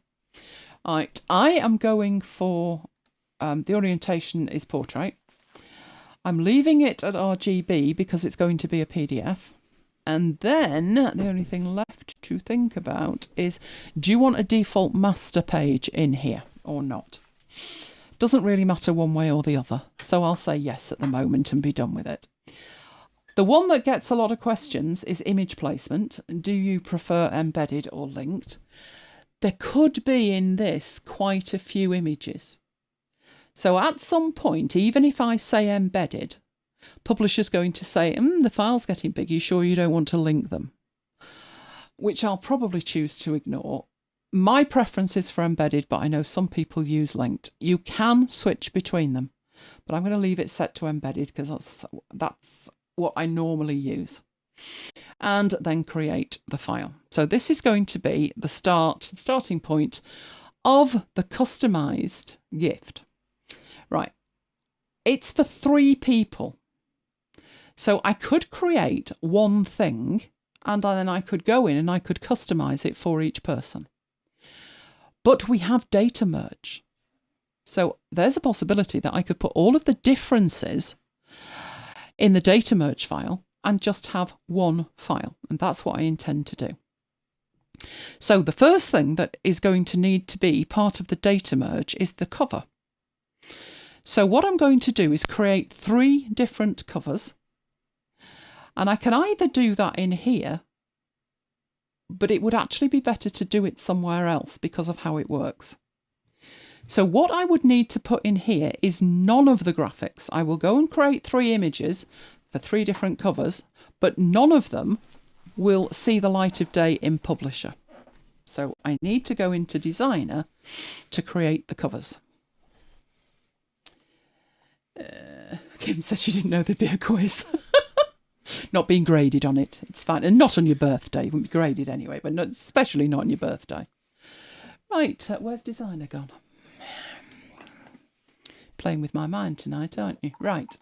So in here, I want this to match my other file. So I'll make this A4 as well. Now, it doesn't really matter in here whether I've got margins and whatever they're set to. But I will create an artboard. It's a good idea to have an artboard. Margin-wise, I don't think I need any margins at all. I just want an artboard. And I want it A4 and I want it portrait in RGB. And create. And that creates me one artboard. So, explaining what we're doing. We're going in here to be creating 3 different covers for our custom book. So having got one artboard in it at the right size, if I click the artboard tool on the left and then go to insert artboard, it will put another one next to that first one. And I will click it again and I will get a third over here. So now I've got 3 artboards there. Right, these are going to be for 3 different people and they're going to need to have 3 different unique names, which it would be preferable to set at artboard level. Here's the first question. Why set it at artboard level and not leave it until you're exporting it? Away you go while I create these. So I want a particular colour for each one of these. So I could just click the background and set a colour, or I could do what I've done, which is put a rectangle on there and set a colour on that. That gives me options. Oh, there's another question. Question 2. Were you following along with these questions, Mike? You might want to write them down. Why do I always put a shape on it rather than rely on colouring the background? So I've put a shape on this one. Let's say that one is, that's a bit, that orange. But an alternative is to click on the artboard and apply a colour to that. So do we have a purple? We do. They look identical. You can't tell the difference. If you exported them, you wouldn't tell the difference. It just means that on the artboard number 1, I've got a shape, and on artboard number 2, I haven't. So why do I prefer to have a rectangle on there and not rely on just changing the background colour? Right, I do want purple, I do want orange, and if I open Excel, I'll know what the other one was. Oh, which is green. So what I tend to do, having got a rectangle, go to the right artboard, paste it on, and then apply the colour, which we don't want to be quite as green as some of these are. These are hard to look at, aren't they? So let's do that and change that green. Make it a little bit more subdued, a little bit darker. Okay, that's looking fine. Do we have any answers here to these questions yet, Mike? No. Okay, no, keep but trying. We have other questions. Oh, do we? Right, well, save those and we'll come on to them. Right, so I've got the colours. The middle one's different, doesn't matter. But we're looking for why is it better to name the artboards and why is it better to have a rectangle? Right, so what I now need is some elements on here, which I've got. So in here I've got my pickies. So the 3 people, I've just randomly picked 3 names, but one of them is less random than the others. I've got Olivia, James, and our good friend who's going on the orange. There is our good friend, Chicken. He's making his annual appearance. A long time attendee is Chicken. Right, so I'm putting that on there because I want these 3 covers to be completely different. So obviously I shall put chicken on there and leave some space. So I've got some white space to put some text on when I get this in Affinity Publisher. Right, the other 2 I've got self-portraits, but obviously I'm not putting pictures on. YouTube doesn't like that. So self-portraits. Oh, come on. Right, now where is this one going? This one is going on the purple one. So I will paste that on there. Scooting it down in size, getting it in the middle. They don't have to have content in the same place. These are going to be completely independent. So what I will do with that is I'll draw a circle on it as well. And we want that to just about fit that. So we have our shape, which is this one. There's the shape, there's the image. Right, let's mask the image with the shape. So that's that one. And which was the other one? The other one was that one, which was a panda. So we'll drag that on there, and same principle, or we could leave that square. Doesn't matter. So I'm going to make these 3 things very different. Right, so my first question was artboards. Artboards. Why do we name them the way that we name them? Or we could leave it, and we could. The artboards are the top level of content in the designer view. So in our personas, this is the designer persona. When we go to the export persona, these could be renamed. So artboard 2, if I just put Olivia on there, right? If we go back in here, they're not renamed. And I don't like that. I do not like to get to the export persona and have different names than I've got in here. That makes absolutely no sense to me. So what I will do is go in there and take that away, just delete it. When you delete it, because it doesn't have a custom name in here, it shows as the artboard name. But if I go to the artboards, so I actually have this, what it needs to be called. Or I did have, I've just realised I didn't rename them. Naughty, naughty. Right, let's get that one. So for the first one, I need it to have a specific name. And the reason that I've already created the names is because I need to data merge these. So I need to have predictable names. So I'm going to go into there and call that cover_chicken.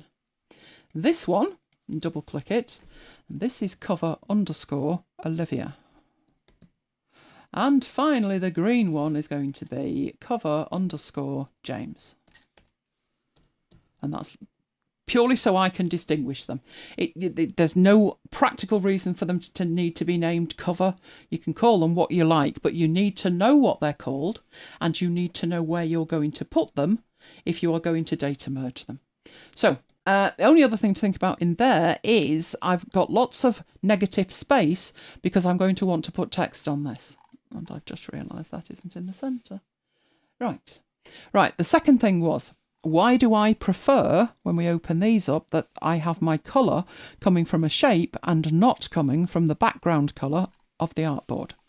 And that's because a background colour on there is grand, but if I want to manually edit a gradient, it's easier in a shape. But for a solid colour like this, it makes no difference. Right, next thing to do. Go into the export persona. In the export persona, I want these exported as PNGs, which is the default, and a 1x export should be absolutely fine because these are already sized the same size as I've created the publisher file. You might wonder why I've come in here to do this when I could equally have done exactly what I've done in here in Publisher.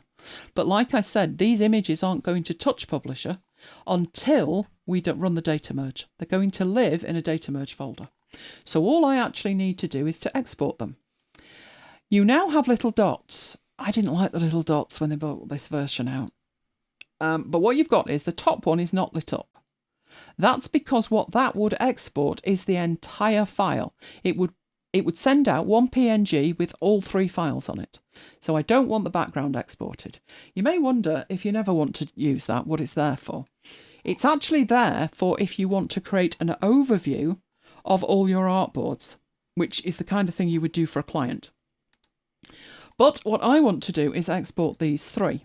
That's why we have these dots. Now, they used to be checkboxes, and that was far more logical to me. But basically, if they are lit up, they're going to be included. Now, the text, if you look at it, says check to include. But it's not a check anymore, it's a dot. Just saying. Something they may want to update. But with these 3 lit up, when I look at the export slices at the bottom, it says 3. If I light up the top one, it says 4. So that is what you need to do if you want to export these all at once. You can export them manually if you want, which is what the export option next to it is.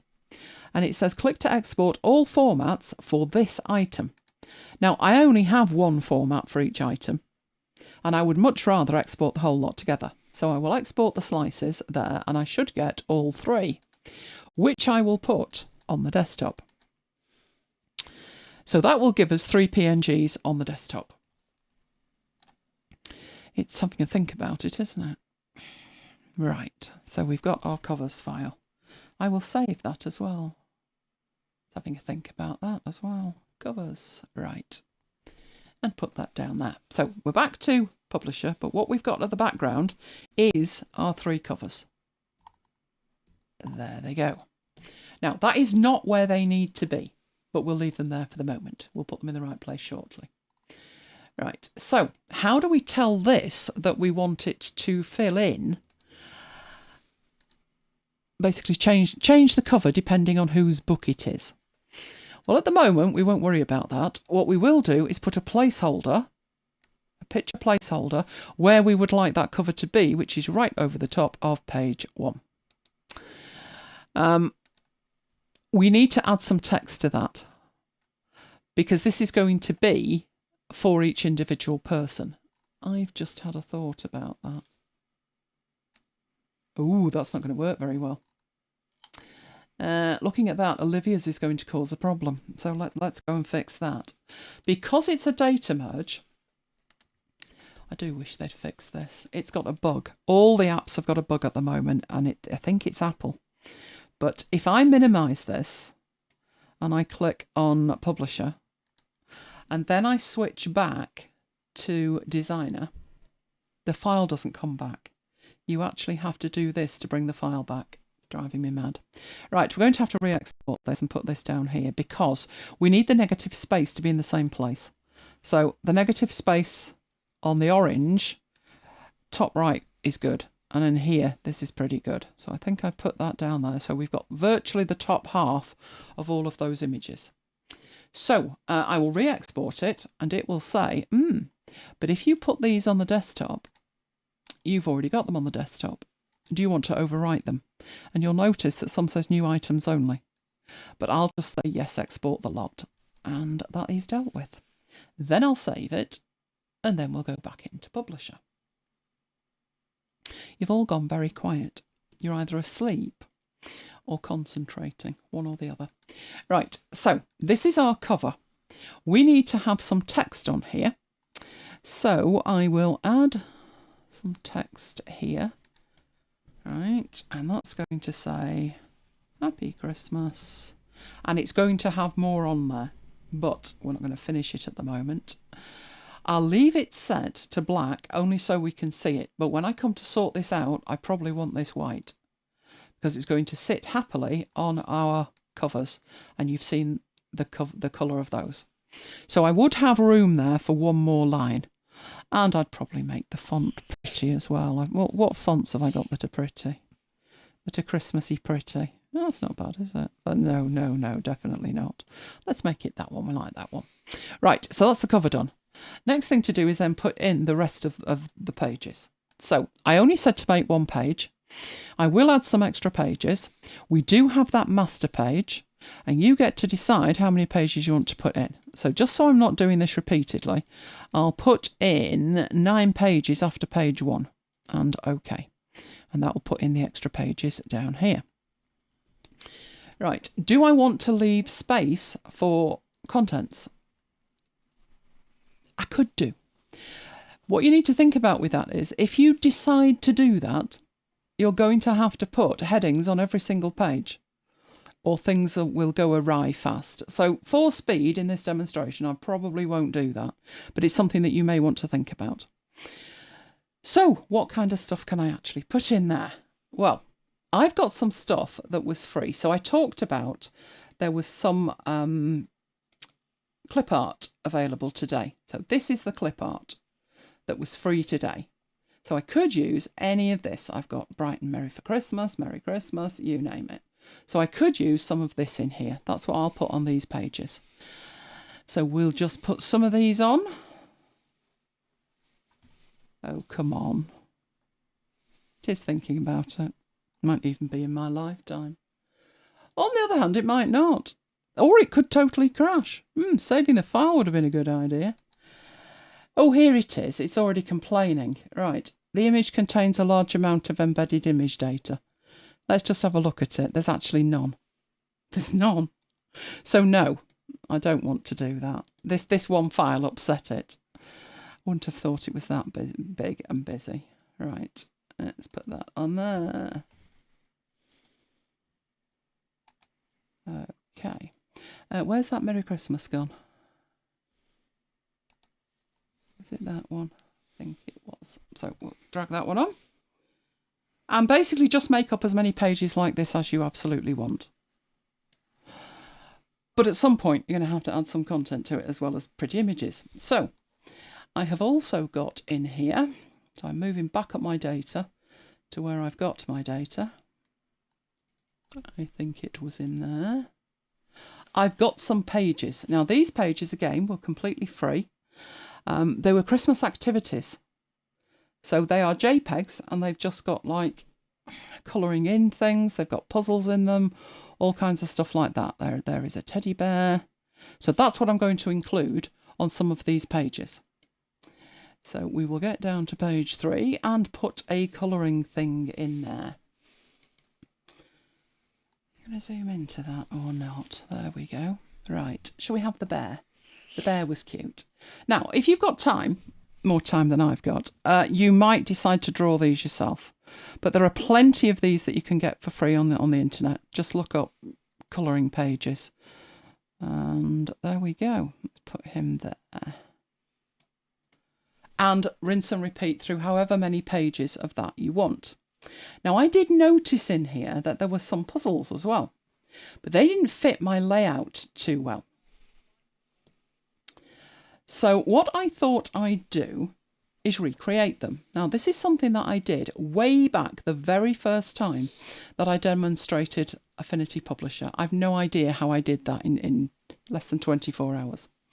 But what I'm going to do is create a small Sudoku for a child. So what that actually looks like is that. And I could copy and paste that in there, but that wouldn't be any good, would it? No, because we can do this. So all you need to start is a table. Now, it needs to be 6 by 6, but whatever you drop out doesn't matter because you can click on it and then click in and actually type it. So there's going to be 6 boxes horizontally and 6 boxes vertically. So I'll put 6 in there and I will put 6 in there, and I didn't press enter and that was why it didn't change from 19. Right. So at this point, I've got the right number of boxes, but it certainly doesn't look right. I can stretch these out. I can stretch it out both ways. But again, you are literally at that point eyeballing it. So there's a couple of ways you could do this. And the way that I demonstrated before was to go in and size each column and each row manually. There is actually an easier way to do that if you know, and I was doing it on a big Sudoku. This is much smaller. I know the size of it and I know it's 6 by 6. So if it's 6 by 6, if I make this 60 by 60, it must be 1 centimetre or 10 millimetres per square. So down here, instead of drilling down into the table, over here, I'm just going to actually type it in. So what did I just say? 60 by 60. And that will give you exactly what you want. It still doesn't look right though. It just looks like squares. We will fix that, and I'll probably end up making it a little bit bigger, but it's a good starting point because we do want them to be squares. I've just spotted a question. Is this question a question that needs answering now? Which one? Could I just click on the designer persona? No, I couldn't. Right. The reason I couldn't click on the designer persona was that the file I was creating was actually inside designer because I needed 3 artboards. You can obviously activate the designer persona on a publisher file, but it wouldn't have 3 artboards in it. It would have the publisher file in it. And those images themselves never touch the file I'm creating. They will be inside the files that I generate, but they will never be inside the file that I'm manually creating. So that's why. Right, so in here, to make it look right, we're not far off. If you look at that, we've got the right number of squares, etc. But what we do need to do is understand how table formatting works. So I actually want 6 groups of 6. There's 1, there's 2, there's 3, and the same down here. So if I select the 6 that I need, and I bring in my tables panel, which I took off the screen, I usually have that sitting here. But because my screen's smaller today, it might be in the way. Right, so I've got my first 6. And what I want to do is not touch the frame. So I tend with this to fold them up and then explain it. I don't want this to apply at frame level because that will apply to the entire thing. But I do want to change the stroke on these cells, but on the outside of these cells. So I just want a box around those 6 cells. And at the moment they've got a border of 5 on them. If I change that to 1.5 and click away, you will see that's exactly what I've got. So that there is set up. All I need to do now is to select the others and change that to 1.5. So I could start copying and pasting and playing around, but just so you get the point, I might as well just do all 6. Right, so let's grab these. You're saying you've got 1.5 on it, but you're lying. You've got it on one side, you do not have it on them all. Right, go into there. And again, it's saying it's 1.5, but it's not. It's only 1.5 on one side. But if I go in and I press enter, no, look at that. Now you're lying to me. Okay, we'll go in there and do it right, shall we? You are not selecting that. Okay. Right, and that's exactly what we need. We haven't got the numbers in it yet, but we've got the shapes that we need there. And I'm going to put that on the other screen. I'm going to use that as reference to put the text in here. So these are very basic. In fact, one of them's filled in. Right, 5 and 2 and 3 and 1, and you should start to see we've got a problem. And that is that they're in the top left corner, whereas they're centred in the other one. If I just grab the whole thing, I've got 2 options up here.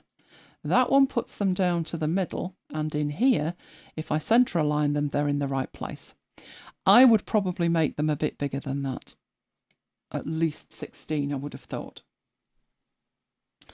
Right, this one's filled in completely. So this is 5 and 4 and 6. And why are you not the right size? 1 and 2 and 3. No, not all in the same place. Come on. Right, 2 and 3. Oh dear. Right. 4 and 1 in this one.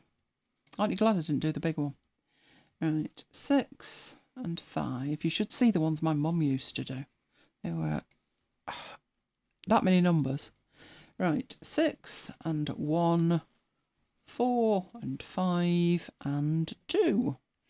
Right, okay. So I sized them and I did select the whole lot, and yet when I typed in, it set them back again. Thanks for that.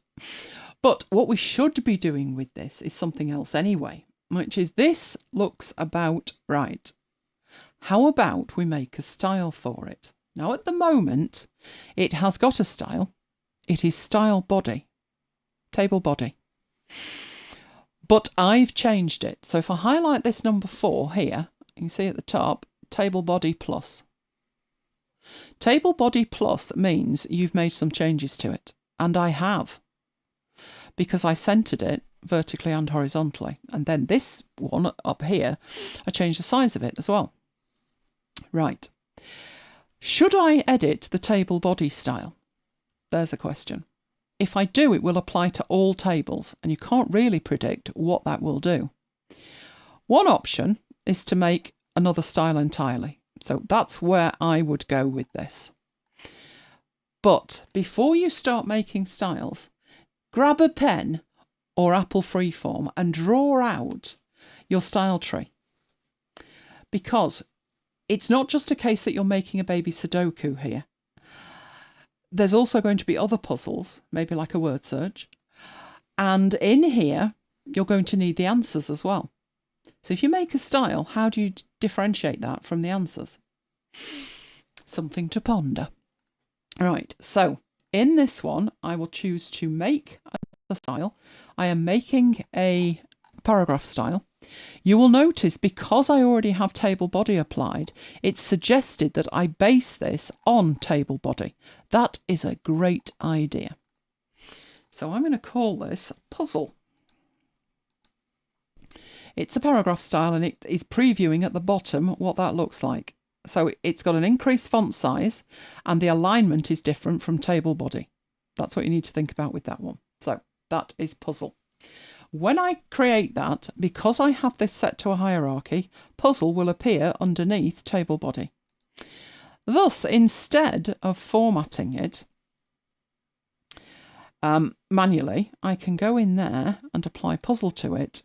And then if I change Puzzle, all of these will update, which is great. That's really what we're after. Right, that will actually do at this point.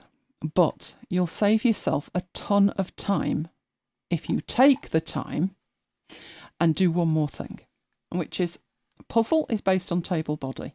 But somewhere we're going to have to put the answer to this puzzle. So we're going to have to fill the blanks in. And if we fill the blanks in and they look identical, it makes it more difficult to see if it's right or not. So this one over here is 6. It must be, because 6 is up there. So I'm going to select this and make it bold, but also change the colour of it as well. And so it would probably make sense in there. That's hiding behind here now. Crying out loud. Let's just make it red over there. Okay. Oh, Jammy's forgotten we're live. Oh, no. Just when you get used to it. No, I'm not going to say it. Hello and welcome to you. Right, so I'm putting this in as a solution, which means this one must be 4. But again, it's picking up the style that I've already got applied, and this is the exception to it. So if I take this style and I make a style for this, so I'm going to add another paragraph style, and it has said, oh, you've already got this formatted as Puzzle. So I'll say, yes, that's exactly what I want. But this I'm going to call Puzzle Solution. And you can see when you look at the bottom, it's telling me puzzle style plus a font weight of bold plus a character fill of red. And OK. At that point, I can go and style that. And that will make that red. Now this one over here is a 3. And obviously that one's not formatted.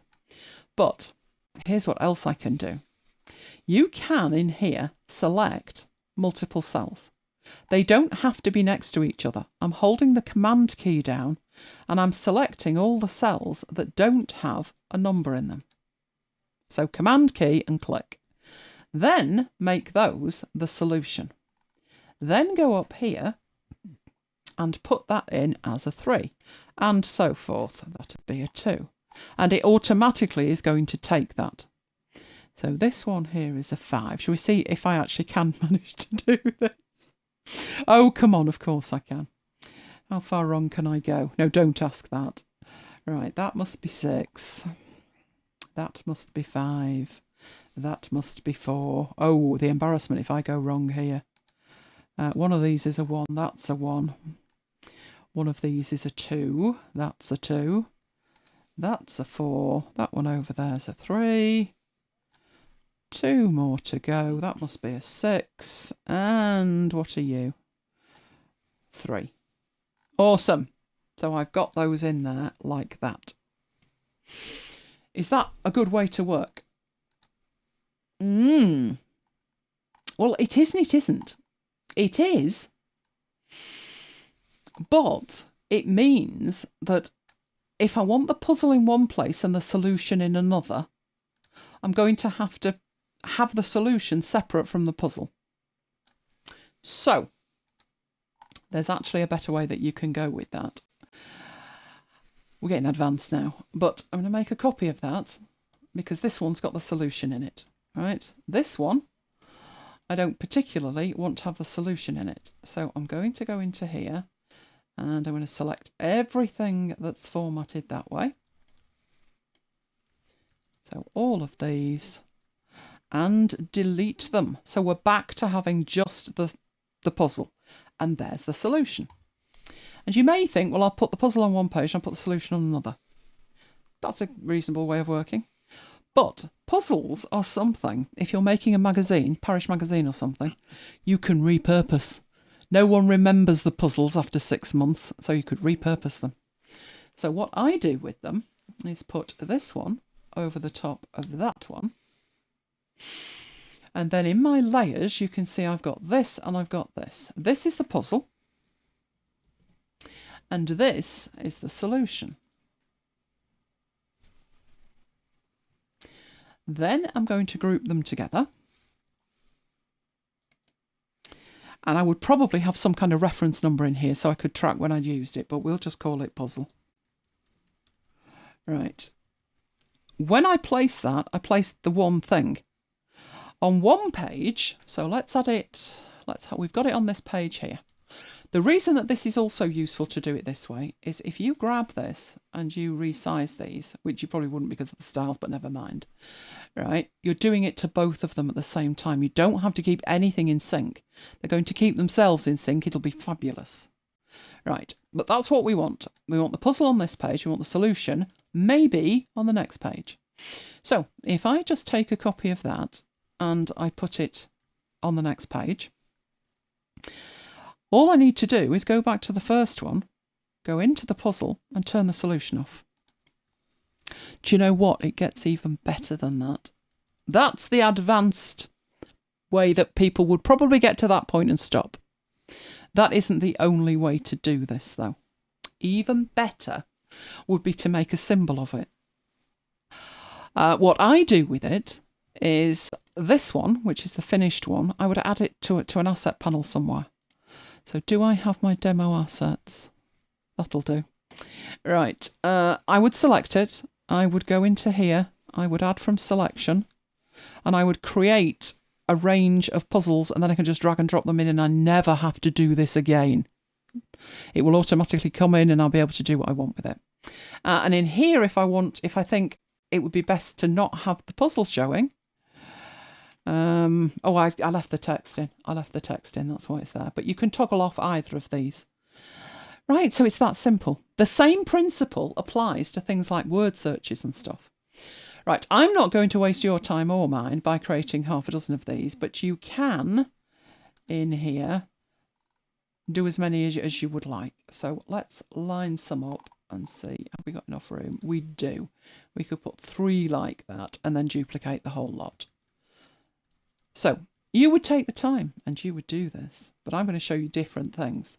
So there's a page of puzzles. There's our colouring in page. Here's our solutions page, which would probably be somewhere down the back. So I'm moving it down to the back. Right. What else would we potentially want to put in here? One of the things I thought of, which is great for the children, is the opportunity to have their name throughout this and put in things that are their favourites, but to try and make it educational as well. So I'm going to get some text and put in here, probably not in that font. Right, my name is, and shrink that down. Way too big. fact, I think I had this at the beginning as well. Right, my name is, and then the name is going to appear underneath. So I will put a placeholder for the name in there. Let's stretch out that. As I said, I would probably format this so it's lots of nice bright colours and stuff like that. I like to use the Apple ones, they're fairly basic. Like that. And then we need a placeholder for the name, so the name is in there. I think we had that placeholder. Right, I'm just going to put in here name. We will see what we need to do with that shortly. Also, at the beginning of the book, after Happy Christmas, I'll put in an extra page. You put in 10, didn't you? No, you put in 1, but you put it after 10. Let's drag this all the way back up where we want it. Good grief, a slow motion. Let's play with Elaine's mind. You can do it. Go on. Right, we will put that there. Right, we might even be able to borrow some of these graphics. Right, let's go in there. So this would be the second page that they saw. Whoa, this is slow tonight. I wonder how big that graphic is. Now it's concerning me that graphic is actually very big. A lot bigger than you would imagine for just a PDF, PNG. It's struggling. Really struggling. Any questions? Shall I take any questions while it has a thing? There's a few questions. Go on. Right. Patricia says, I've been creating covers in Publisher with a KDP template and adding text. They upload fine, but what's the benefit of using Designer? If what you've got's working, stick with what you've got. What's the first half of that? I've been creating covers in Publisher with KDP template. The reason I'm in Designer for it is because I need 3. I'm creating 3 different versions. So on Amazon, I've seen things where there's a product and it could be a book or it could be a t-shirt or something like that, and it's personalised. So do you remember that notebook I showed you and it said you wouldn't understand, it's an Elaine thing? Mm. Well, what I'm trying to do here is to create multiple books that are customised to each child and chicken. So I can't create the design in Publisher and have it customised if I've hard designed it in Publisher. So I designed the cover in Designer and I've exported those as images. When these books are merged together shortly, each one will have a custom cover. So if what you wanted to do for your KDP stuff, let's say you were doing a diary, and it said, and you wanted like 5 or 10 different covers, but the inside is the same, then that you would use this method that I'm using. But don't add to the work. You know, if you don't need multiple covers and it's fine the way you're doing it, then do it that way. But if you decide to customize things, then you would do it this way because it's much easier. Do we have any others? Yes. Question from Patricia. Where do you add the copyright page? Oh, wherever you like. Probably at the beginning, I was working on the principle with this that it was like somebody doing it for grandchildren or something, and they wouldn't particularly be adding copyright, but wherever makes most sense, and it would usually be after the first page. Do we have anything else? There's a question from Carol relating to Monday's session. Last Mondays or next Mondays? Last Mondays. Yeah. She tried to draw the fabric, and when she used the new tool, it highlighted a whole column and not just squares. You probably, on the context sensitive toolbar on the left hand side, there's 3 options. There is add, take away and new shape, and you may have had something there not selected. Alternatively, the way I use it is I go in and I select all the shapes. If nothing's lighting up and they're not in squares, it could be you haven't selected all the artwork. So make sure the artwork is selected before you enable the tool. That should be sufficient, but if it isn't, then go through the actions and see if changing that sorts it out. That's it. Okay. Shall I mention Jammy again? And Jammy's other half. Hello, Jammy's other half. Right, so what was I doing here? Oh, I know what I was doing. I was going to say, because this is for children. So the idea here is this is for children. So I was going to put something down here that says, hang on, this book belongs to. And then, of course, mail merge, data merge that in. So let's put that there like that. And we will come back to that shortly as well. Right, so I've got cover done, belongs to done. We've got one drawing in there, but obviously you can make this as long as you like. You know, you want to keep this child interested, preferably for the whole of Christmas.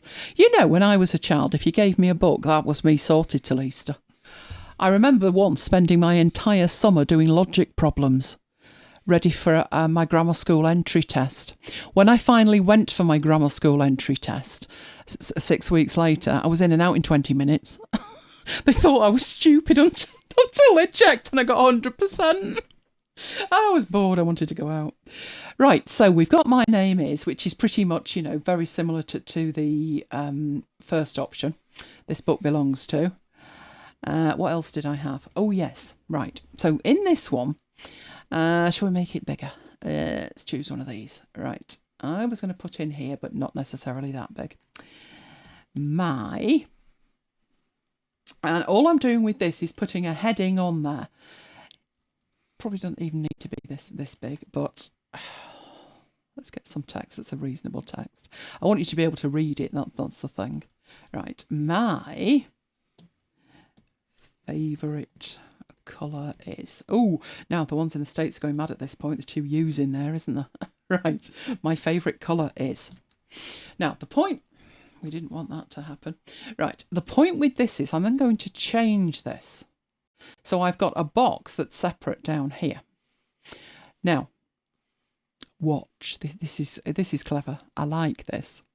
Right. So I'm going to put down here my favourite colour is, and this needs to be the colour. But everyone has a different favourite colour. So I can't just put the colour in. So it needs to be a data merge field, which we will do shortly. But before we get that far, we want to do something clever with this. So I'm going to zoom in so you can see it happen. This is for possibly preschool children, but certainly very young, who are still learning to write. So if I change this, all I'm doing is changing the font, which starts with that. So if I do that, they get to write over the dots. How cool is that? Now, obviously, at the moment, it's just saying colour. It's not actually got a colour in it. But it will have when we data merge it. So that's why I've put that in there. And I've got it where the child can draw over it. I mean, there are endless things that you could do with that. Right, I'm not particularly enjoying the red either, but we'll stick with it. Right, what else did I have to put in there? Where's my notes disappeared to? Why are you still showing me boards? Carol says selecting the whole image worked, thank you. Good, good. I can't wait to see them, Carol. Right, you could actually do the same with my name is, and then they can practice writing their name as well. So this would obviously have to be such a size that it accommodated even the longest name, right? But if we put that in there, select it, and go back to the font and choose the font, that allows the child to write over it. You could do that with anything. If they had favourite games, favourite football teams, you could do that and it would be customised for each child. So we'll put that in the middle as well. Things are not snapping snappily enough today for my liking. Right. Okay. So we've got those in there. Right. Then we start needing to link up the data. So we have enough content in there. We know we've got a designed front cover. We've got who this book belongs to. We don't have a place there for that at the moment. but we will do. We've got a Merry Christmas, and we could put the name underneath that again if that was something you wanted to do. We've got content, so there would be many, many pages of content. And then I've gone off into giving them something that seems playful but is educational as well. Right, I'm going to take the rest of these pages that we don't need now out of there. So delete those pages. I would probably put a back cover on it. Yeah, one after page 8 there. And I would put some kind of back cover on it that probably just reiterated this, you know, Merry Christmas. And I'm not going to make the mistake of trying to copy that again. Right, that must be much bigger than I anticipated, but I will put that on there. I will put some kind of colour on it. I wonder if we can, what is that? Can we make it nice? Let's make it some kind of green. Not that green, obviously. Let's go for a darker green and put that in front. Are you in front? You are. That does not go well, does it? Oh dear. We go for a pale green instead of a dark green. That kind of green. Mind you, that's not great either. Never mind, it'll do. It's the principle that matters, isn't it? We're not actually sending these out. Right, at that point, I should probably have saved this file about an hour ago, but we'll do it. Puzzles. Right. There is something that you need to do before you can do anything else here. So before I can set this up so I get 3 custom books out of it, and it could be 33 custom books out of it, doesn't matter, I need the data. Now, do you need the data set up? Not really. Not really. Is it a good idea if you have the data set up? Well, it's one less thing to worry about. So in Excel, I have created some data. This is just an Excel spreadsheet. It's nothing clever. Trust me on that. Bad words were said, weren't they, Mike? Because I was in Excel and it was doing things. So I've got the names in here. I have a link to the covers in there. I have their favourite colour. And I just randomly put in a year. So if you wanted to use this next year, wherever you had referenced 2022, instead of typing it in, refer to the year. So I put in that information. That is saved, but these images are not in that place yet. If you remember, they were dumped on the desktop there. They're named correctly, cover James, cover Olivia and cover Chicken, but they're not in the right place. So the first thing I need to do is to group them into the next folder up, which is custom gifts. But I know I already have that created. So these are the files that I've got. I just need to put them in the right place. So what I'm going to do is go navigate to the right place, which is the Scratch drive. So this is where I put stuff when I'm working with it. So the Quirk book was put on here, and here is the custom gifts, and there's one of my demos. They get moved off there and stored with the other files, but I always put them on the Scratch disk so I know where they are and I don't have to fiddle around with paths and changing the paths constantly. I know a relative path is supposed to work. It doesn't often work. Let's put it like that. So I always set the path to the Scratch drive. So in my custom gifts, that's where I need these images. So that's the first thing that I'll do in there. That folder can be deleted now because they are in there. So they're in the right place. The next thing I need to do is inside Publisher, and Publisher has the same fault. Look at it, ridiculous. I have to go into there and I have to manually navigate to it. I'm sure they'll fix it at some point. First thing I need to do is to hook the data up. At this point, doesn't know where the data is. This has changed. So now, instead of going to Document, you need to go to Window and you need to go to Data Merge Manager, which is a separate little panel of its own. You will then click on the data source and then navigate to the data source, which is in here. I just called it Data Merge Source, but you can see it is that data. And open it up. There's only 4 fields and 3 records, but we now are ready to go. The next place you need to go, and we really don't need to see all these table things now either, is the Fields panel. Now, I have nested my Field panel up there, but when I'm working with data sources, I am more likely to open it in here. And you can see that my data merge source is listed, and there are my 4 fields. So I have Happy Christmas. Right, I'm going to put this all the way through this because it's relatively simple. So I'm going to press enter, and instead of typing something in, I'm going to put the name of the person in there. So this is a field to represent the name. And rinse and repeat. This book belongs to, we definitely don't want those dots up there. Right, let's just put a carriage return in there, and again put the name in. We could make this much prettier than this, but we're not wasting time making things pretty. Right, let's centre that. And if that was centred, that would be good, but it's not.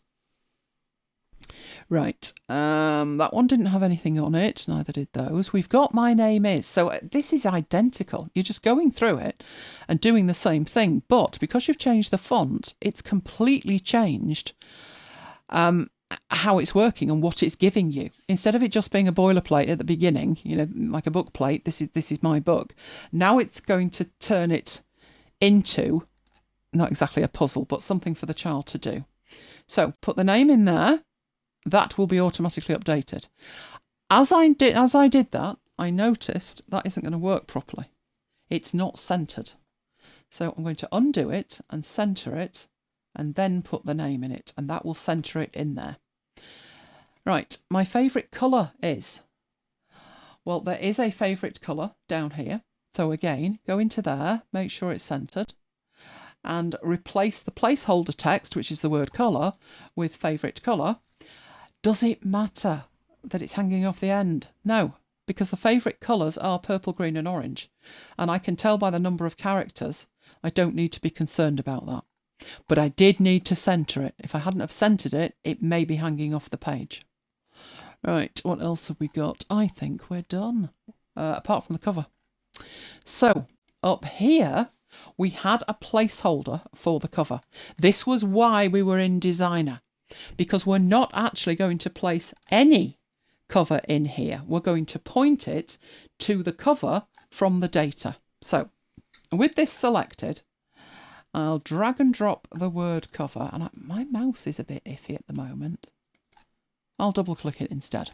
And what happens with this is that the cross is replaced by the image icon, which will tell us that that will be replaced by the image. So when this comes out, I want this to have 3 different covers. And I said to you, I would leave this as black as a placeholder, but actually I would want the text as white because they're on 3 different colours in the background. So I will turn that to white. So this is the point that you then go through here and you make this work in terms of the colours you want, the scale you want, the font you want, and all of that. But while you're working with it, you may choose to leave that black because otherwise you might not forget it's there and then you've got a bit missing. And I would do this, I think that the one I've done the most is probably about 120 pages with various things in it. But there you are. So it's to keep the children entertained. Right, I have saved that. This file is called Puzzles. What we want is to data merge it, which is really simple. Before we do that, though, we do have a few options in this data merge that with this one in particular, so sometimes I do a quick check and 9 times out of 10, it's not accurate. When I did the bingo cards, the MacBites bingo cards, the apple was in the wrong place. It was in a different place on every card, which I thought was very impressive. So I'm a little bit sceptical with the preview, that the preview is in any way going to be accurate, but you know, we might as well have a look at it. So the preview option is the 3rd option down, and by default it's turned off. But if we choose to preview with a record, it brings in the cover. That is when the cover appears. This is how you make 50 custom books in the time it would take you to make one, because you've done the covers separate and then they are just merged in. You don't have to fiddle with them. And you can go through them. So you can see Happy Christmas, James. Now, interestingly with that, oh, I see, my data's wrong. What happened there? I've got 2 saying, I've got 2 covers. Bring that back. Chicken's right. Chicken's happy. But James has got the wrong image. So in this circumstance, that has actually picked up something before we bother with the data merge. I'll show you what's wrong with it. It's in here. We've got Olivia set as the cover twice. That should be James. So go in there and fix the data. Save the file. That will not automatically update it. I'll show you what happens. Right, you have an option here to update. So that updates the data. And if I whip through now, you can see it's picking up the right one. Okay, we have all of that and it's working. Is the rest of it working? Well, if we go to page 2, you can see it's saying it belongs to James. If we go through here, you can see my name is James. And go into there and the favourite colour is green. And they can typo, they can draw over this to their heart's content. Right, that looks fine. Now, normally, what we do at this stage, whether we're previewing it or not, so we'll take the preview away, is it's a one click and you are done.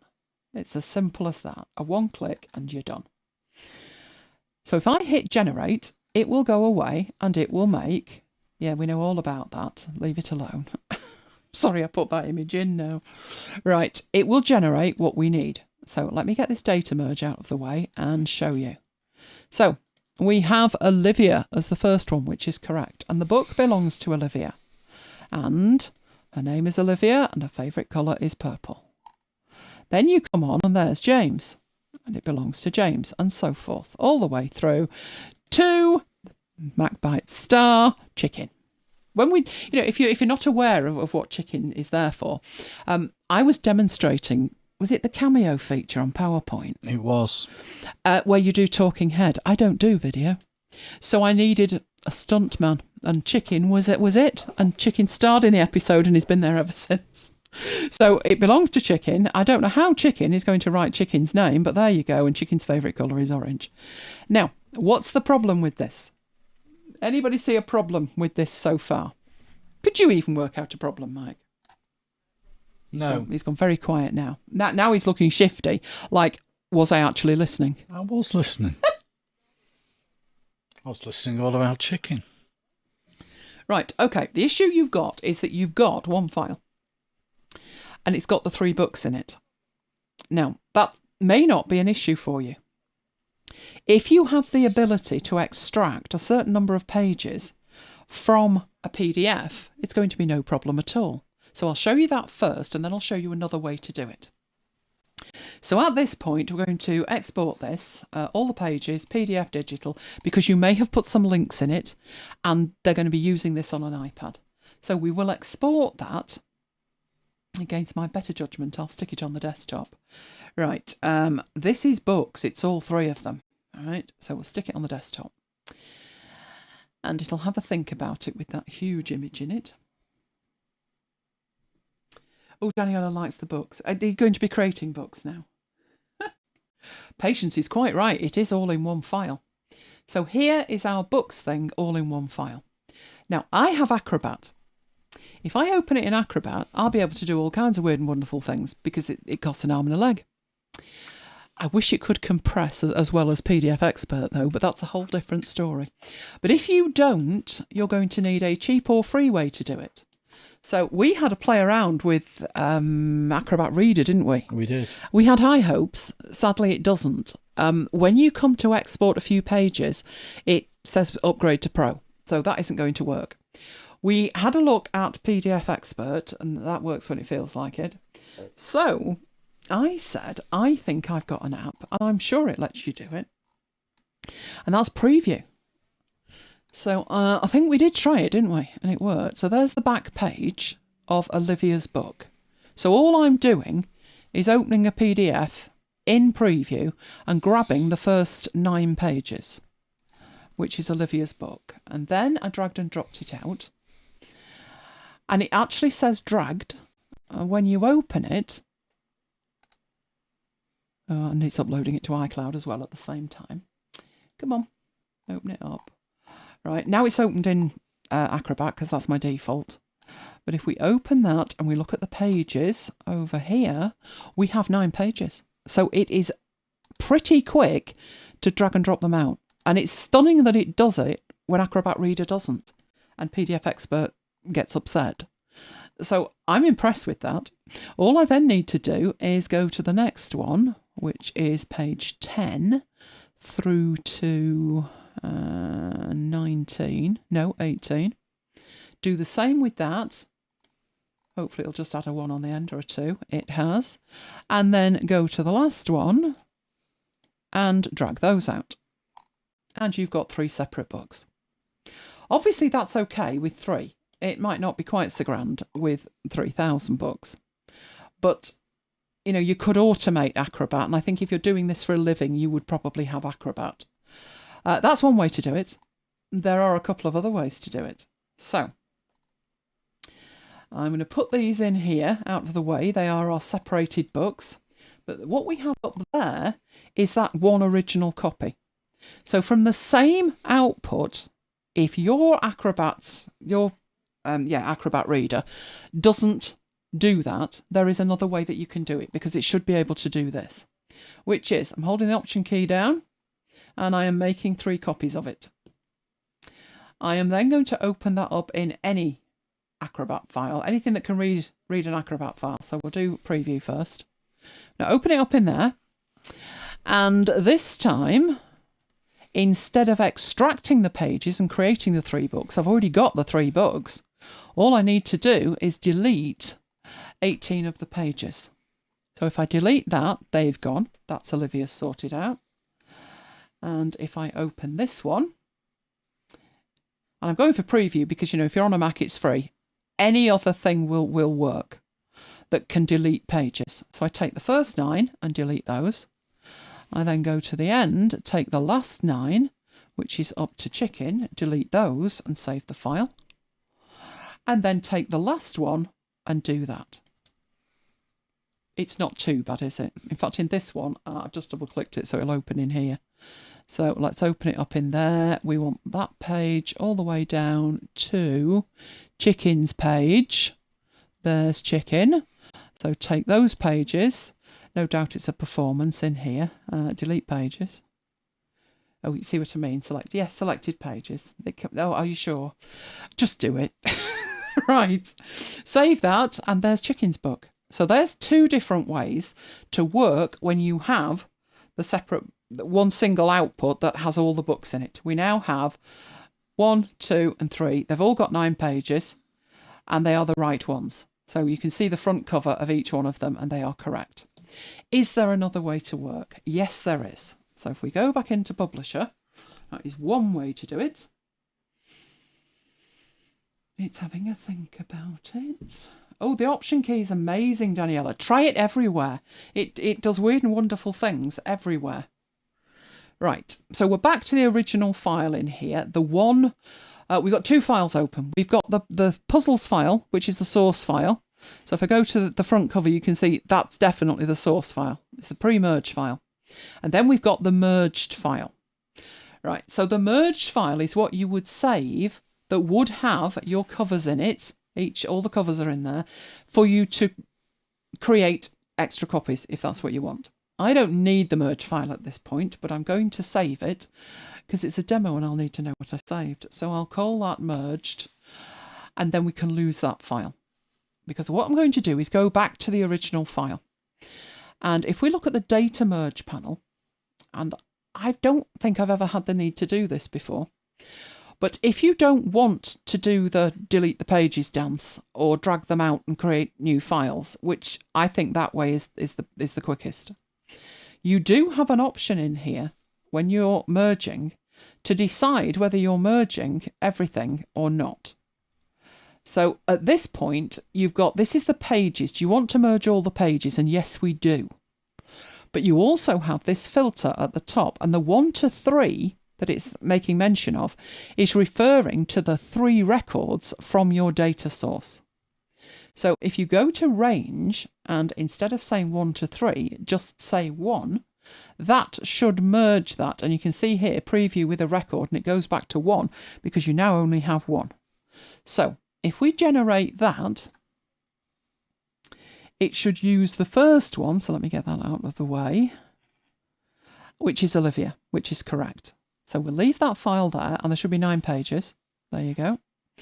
We then go back to the original data file, and the beauty of it being a data merge file is that in here we then just choose the second one and generate that, and that will generate the one for James. So there is James's book. Finally, going back into the original and choosing 3, and this doesn't need any extra software, obviously. The others need some kind of PDF reader or something, and this one is Chicken, and Chicken has a separate file. Now, this is much more long-winded than you would imagine, because while we've done it, what we have at this stage is 3 Affinity Publisher files. We would need to export each one to PDF. So the first way I showed you is by far the quickest. I don't know what is free that would do it on Windows. Do you want to find out, Mike? You know that thing you've got, one of your PDF toys? Can you drag and drop files out? Can you delete files? And what's it called? I'm PDF. surprised. PDF something. PDF Architect 7. And there was Foxit one. Yeah, I haven't got Foxit. You bought the Architect one. I think the first way I did it is by far the quickest and use Preview. So even though I've got Acrobat Pro, it's faster in Preview. If you're on PC, anything that will let you delete pages or drag and drop pages out. And I think that's faster than doing the merge and having multiple files. Obviously for 3 files, it's not that bad. It's probably equalish. But once you get to the stage where you've got like 100, which you would if you were producing these, if you found the most common, say you're aiming for 5-year-olds. So you do your research and you find the most common 100 names, and you want 100 books that you're going to put on Amazon. You don't want to do this 100 times. Dragging them out 100 times is one thing. With Acrobat, I think you can automate it to some degree, and there are automation things that you could do with other software. But, for 3, it's okay, and you get exactly what you need at the end of it. So if we put that down there, you can see these were the books. So that one was Olivia. And then we've got James, and finally Chicken. And it is that simple. I just dragged and dropped those out. There you go. That's how you create custom Christmas gifts. Particularly useful if Royal Mail are on strike, because you can produce them as PDFs and email them. I found that quite fun. I loved that idea. As I was working through the concept of it, I was thinking to myself, the sticking point is going to come at the end because everything is in a single file. But there are ways around that as well. And I love the fact that you could get something that had a completely different cover. I mean, the text is the same on the cover, but you've also merged a name into it. So it's customized in 2 different ways, but it gives you a completely different look without that much work. So let's have a look over here. There is a question. Right. Let's take that question. From Kim. Kim and Peter both came with the same question. Couldn't you just take the large merged file and export 3 different times to get the 3 PDFs? You could, but again, it's going to take you doing a certain process 3 times. It just depends on what process you are happy to do 3 times.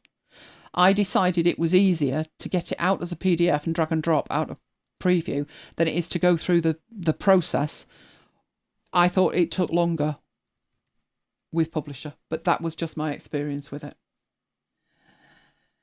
Right. Oh, Patience says, I plan on working on personalised stationery for my co-workers while on the holiday break. I think this will help tremendously. That is a good workflow for it. Anything like that that's customised in any kind of way. And of course, it might add into what you can do with it in terms of customising covers or looks. You could use different fonts. It just depends exactly what you want. Okay. So, what have we got coming up? Plenty, as ever.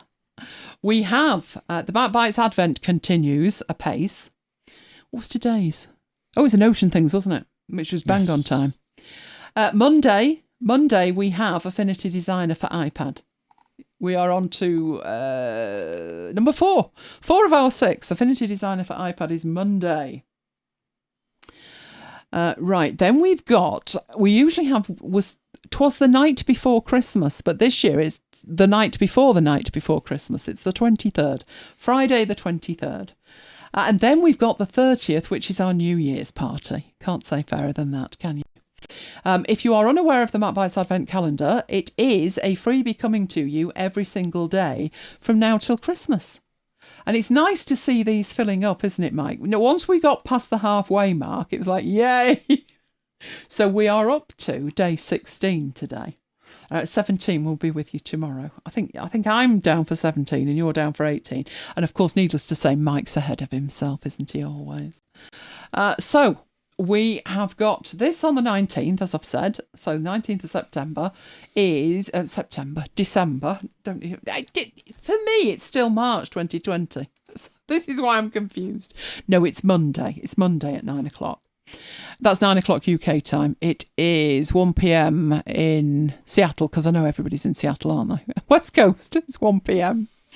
And East Coast, it's 4 p.m.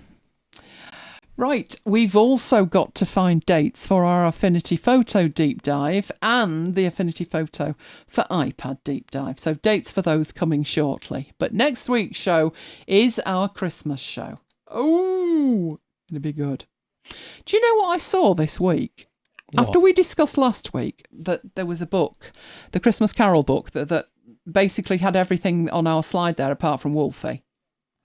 I saw another one with the sleigh going the other way and it was blue. But I swear, the concept of it, they've stolen. Let's say that. Right, available on demand. There's loads of stuff available on demand. You will find it at youtube.com/Elaine Giles.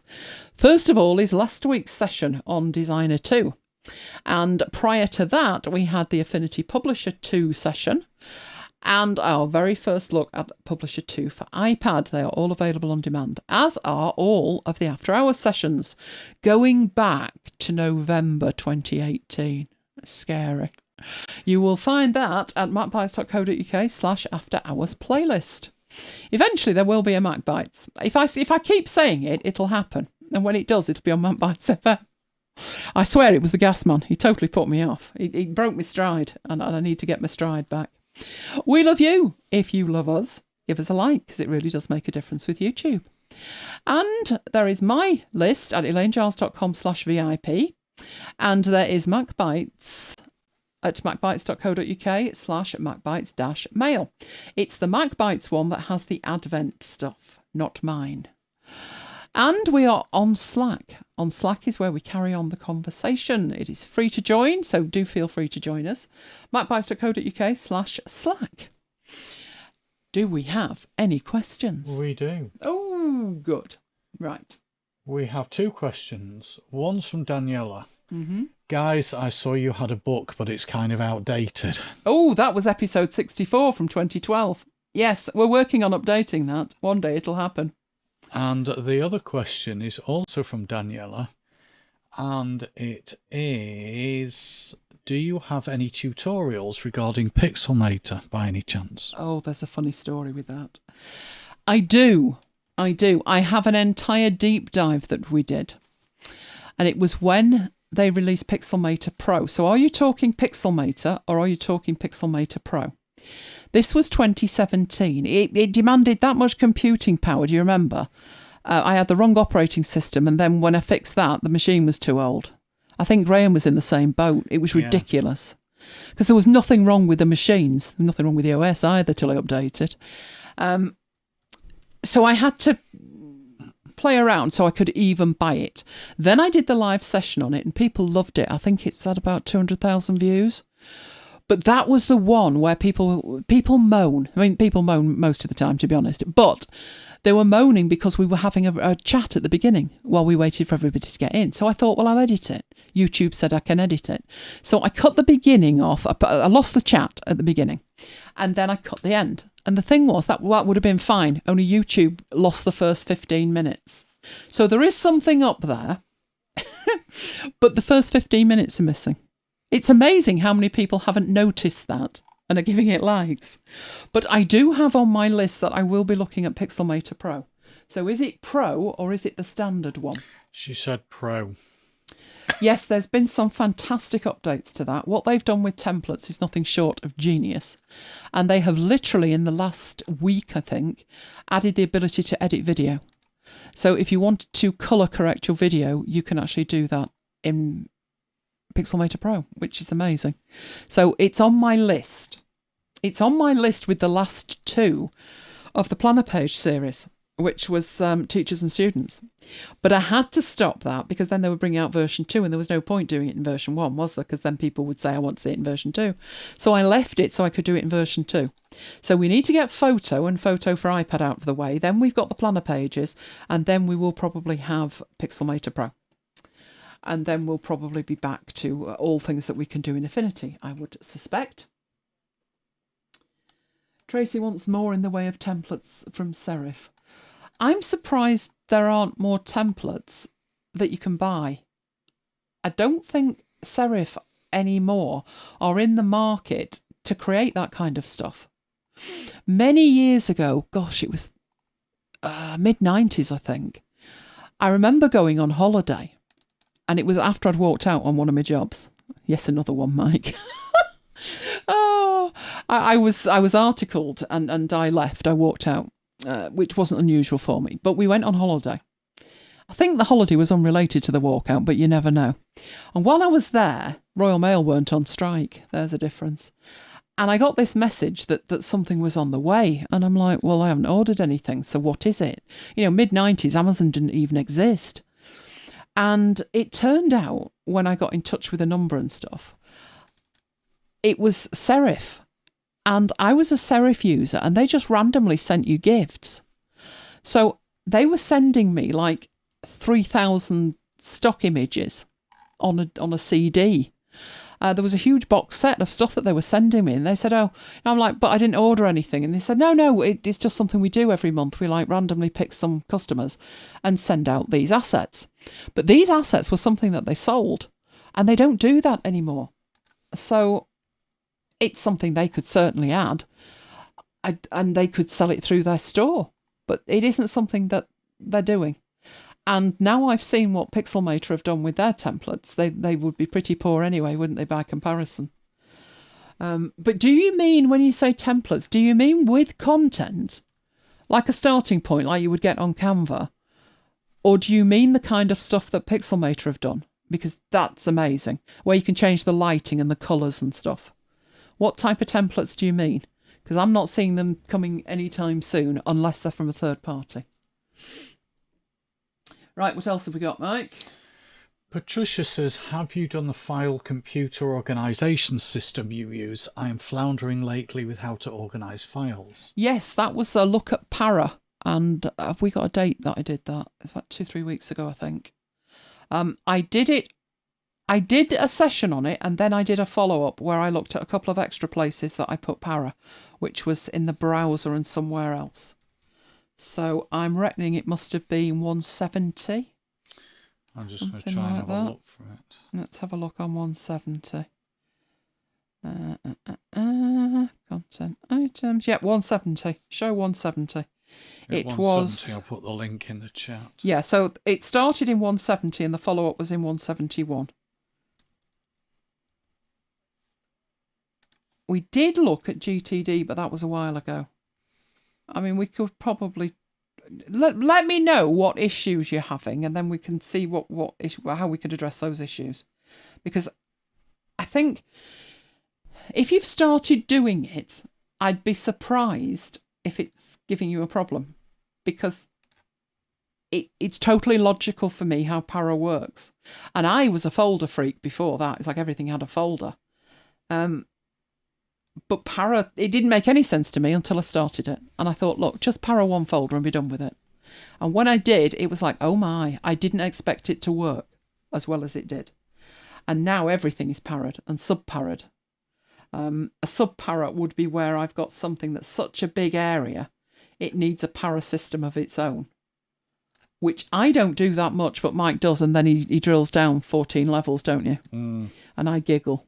and say maybe we should flatten that file structure a little. That's what we do with it. Patricia says she's talking about the actual file folder paths on your computer. The file folder paths on my computer. Is that to the where I put the application support stuff? Because that was covered in that session. They are slightly outside Para, but it was covered in that session. So watch that, and then let me know. Right, what else have we got? Patience says, has anyone heard more about the free gift for version 1, version 2 owners? Yes, that came out about 10 days ago. You should have had an email, and my understanding is it's a set of brushes. Let me have a look and see if I can show them to you. I didn't get anything. Didn't you? No. Oh, well I did. I'm just going to flip a switch here. What would I do with brushes? This doesn't work on video, but... You clean your teeth, yes. Oh, that's... Yes, you've got a history with brushes, haven't you, Mike? Right, why is this not working? Why are you doing weird things? Right, that's okay. Right, let me see if I can find this freebie. It came in an email. It wasn't... I didn't think it was that clear that that's what it was. I'll be honest with you, but it was. So let me see. And it was brushes. I think it was digital brushes.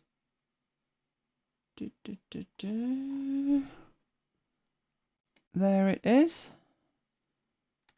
Right, let me get that on there. It was the 30th of November. It was further ago than I thought. So let me share my screen and you can see it. That was what I got. A complimentary brush pack for Photo and Designer. And it says free for Affinity version 2 owners. And you can see it was the end of November over here. So that's what they look. Can I actually click this? I've no idea what this will do. I literally have Daniela no idea. wants to know which program the brushes are for. They are for Photo and Designer. Why are you not disappearing? For crying out loud. Right, that's better. Right, these are the brushes. It says free content, so I would imagine it's free for everybody. Let me lose all this launch stuff off the end. I'd imagine this was free for everybody, whether you own version 2 or not.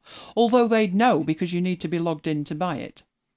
So that's what they look like. That's the URL. Let's get that in there. Oh, I'm on a different page now. Hang on. Yeah, it says it's compatible with Designer and Photo. And I would imagine that's in their store. Where's the store? I see a link to just the store, but this is what they look like. So yeah, they're quite nice with the trees and stuff. I would suspect they will check if you own version 2, but that's all you need to do. I didn't claim that until yesterday, I think. I just left it sat there. And then when I decided that, my inbox was creaking, I went up and clicked the links and I had no problems with it. You just log in and they know that you own version 2. So let's get that over there and see if I can see them. I'm copying the link and it's going in there. Right, there you go. Let me know if you can see it. Yeah, that's another thing, Patience. They are on the welcome screen, but I've turned that off because I'm in and out of it all day. But there you go. You might not have got that mail, Tracy, because it doesn't sound like Mike got it either. No, and nor did Deb Andrew.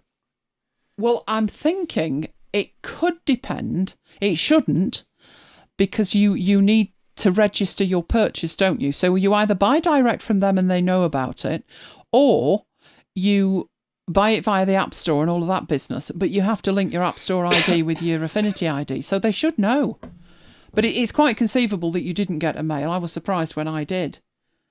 And I don't know why, but the there was a long piece from Ash, who owns Serif, and I took from what he said, he was saying that they'd received a lot of criticism from people who had bought these products not that long ago.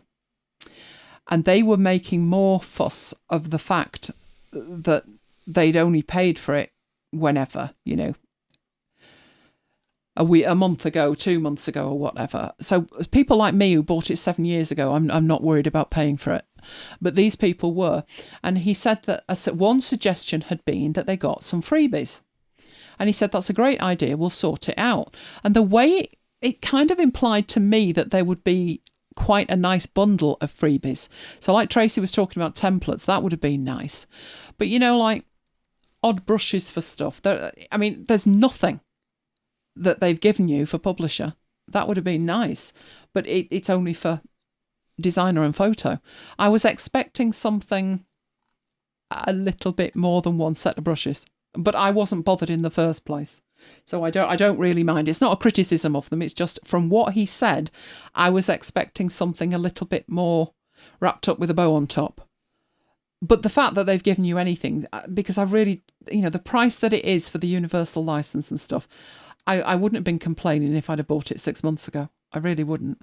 And I think it is incumbent upon you to like do your due diligence before you buy something. They did not keep it a secret, did they, that Affinity Publisher for iPad was coming out at some point. They didn't keep it secret. So you should have been on notice there was likely to be an update. So I think if you bought it that close, you should maybe have looked around a bit. There are other companies who are much worse than Serif. TechSmith make me howl laughing. They release a new version of Snagit or Camtasia, and they're still selling the old version in the App Store. And the last time I checked on one of those apps, they were still selling it like 6 weeks later. It's the old version. And I'm like, when's the new version coming to the App Store? At least Serif weren't doing that. Their store went down, everything went down the day before. But yeah, try that link and see if you can get it. Patience says she didn't mind paying for version 2, saved me a ton of money decorating your classroom. That's the thing. I think it's easy to forget, just how expensive some of the software can be. And I know that you automatically think I mean Adobe, but they do provide a lot of value for that subscription. It's not cheap, I'll grant you, but there's a lot in it. When I see subscriptions that are... I saw a subscription, I think it was I'll tell you the worst one that I got the other day. It's $20 a month. I thought, what is? I read it. It was an app. Oh, I think it is an app, but it does some weirdness. It's called Rewind, and it basically records every single thing you do. And then if you can't remember what you did, then you can rewind it. So I signed up for the wait list, and I got a mail and said, you're at the top of the wait list. Come and join us. And I looked at it. It's in beta. It clearly said it may not work. There will be rough edges. And I thought, well, on a beta, I would expect that. Come and join us. It's $20 a month. I thought, isn't it in beta? And they want $20 a month for this half-baked beta service. And I thought, well, I'm not going there. I'm not doing that. There are other things that are, for a year, like something like short form. And the price of that for 1 year, and it's like one service that does one thing, is like £99. And this is £90 for everything, for all 3 platforms, all 3 apps, until the next major version, which they've said isn't going to be next year. So you're probably looking at least 2 to 3 years, if not longer. I think of Scrivener as well. Scrivener's not subscription. It was about £40. I think it's gone up a bit. But Scrivener is version 3. I've used it since 2006. I've paid for 2 updates. That's it. I don't know how they stay in business. But other services come along and they just seem to have no idea of a reasonable price to charge, whether it's a subscription or not. It's just not reasonable for what they want. I think a subscription is more acceptable if there is a cloud element to it, because there's an expense to that for the person producing it. But one of the most ludicrous of mine was an app that highlights things on the screen. And that one, they wanted a subscription for that. I mean, you remember a couple of weeks back I talked about Colour Snapper 2. They tried a subscription on that. It's not there anymore. So I don't think people were going for it, and I certainly wouldn't. In fact, it was after that I decided, I don't like the way this is going, that I either have to pay or I've got to get in touch with you, and I can only have it on one machine, and you use Paddle, which is a red flag to me. So I just decided, go to the App Store, see what there is that isn't subscription. And then I found the one that I'm using, Colour Slurp. It's like, do you know what? This is better. So then I will use that. I will buy their app. I will use that, and I will recommend it to people because, I've gone through the pain of the other ones. Life's too short to be switching from app to app to app and back again. I want something that I trust the developer. Who was that one that went subscription? Oh, Notability, wasn't it? Mm. They went subscription and they told people you'd have to buy it all again. And I know Tracy was involved in this. You had an opinion on it. I'm like, this is horrific. We've already paid for it. You can pay for it again if it's a new version. But what they'd done was take away the old version. You couldn't download the old version anymore, despite the fact you paid for it. You were transferred to a free license, which meant half the features you'd already paid for you couldn't use. I cannot be doing with that.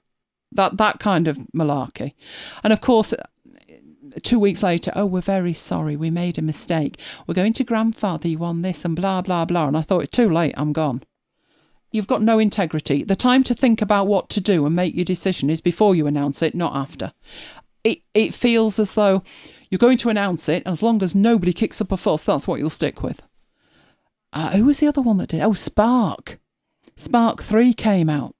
They ripped all the features out and said, look, new version. And then literally under the new features, coming soon. And next to the coming soons were the features that were already there in version 2. But they've taken them away so they can now say the new features coming soon in version 3. Oh, and by the way, it's gone subscription. I thought, delete. It's shocking what you have to go through today. It really is. All right, we got any more questions? No. Hello, Paul. Paul is with us. Tracy agrees with me. Nice freebie, but it would have been nice if there had been something for publisher. I wonder what they did with people. I don't know whether they only gave it to people who'd bought all 3 apps. What if you only upgraded publisher? What if you only used publisher? Just like one template would have been enough, wouldn't it? One something would have been enough. Or a collection of assets that you could use. There is scope for marketplaces to spring up around these apps. I know there's a couple on Etsy that sell Affinity Designer or Affinity Publisher stuff. In amongst the 19,000 that sell InDesign stuff, there's like 1 or 2. So there is a scope for it. I'm just surprised that it wasn't made more of. I mean, I did catch the email. Did everybody get the email? It isn't looking like they did. And I got mine that long ago. I don't think they're sending out in batches 3 weeks apart. So I don't know why I did. I mean, they could be sending out in batches. I guess it might depend on when you bought it. I bought it within 2 seconds of the announcement.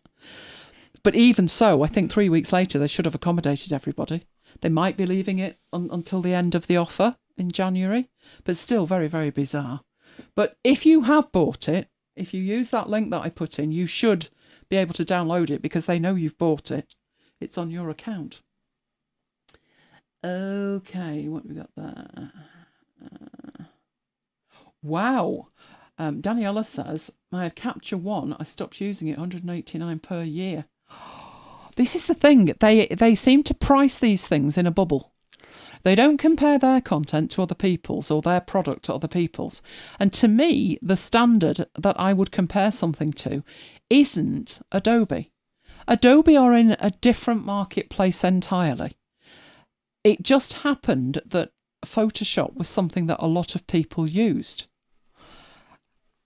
when the Creative Cloud became the Creative Cloud and you're looking at an entire suite of stuff, the features that the software has and the things it can do are amazing.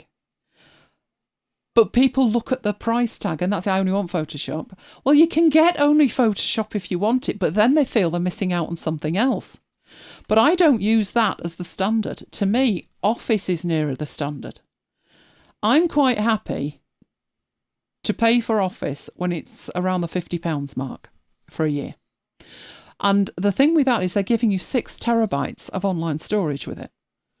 It would cost me more than that for the 6 terabytes of online storage. And you would not have found anybody that would be more... What was I like not installing anything from Microsoft?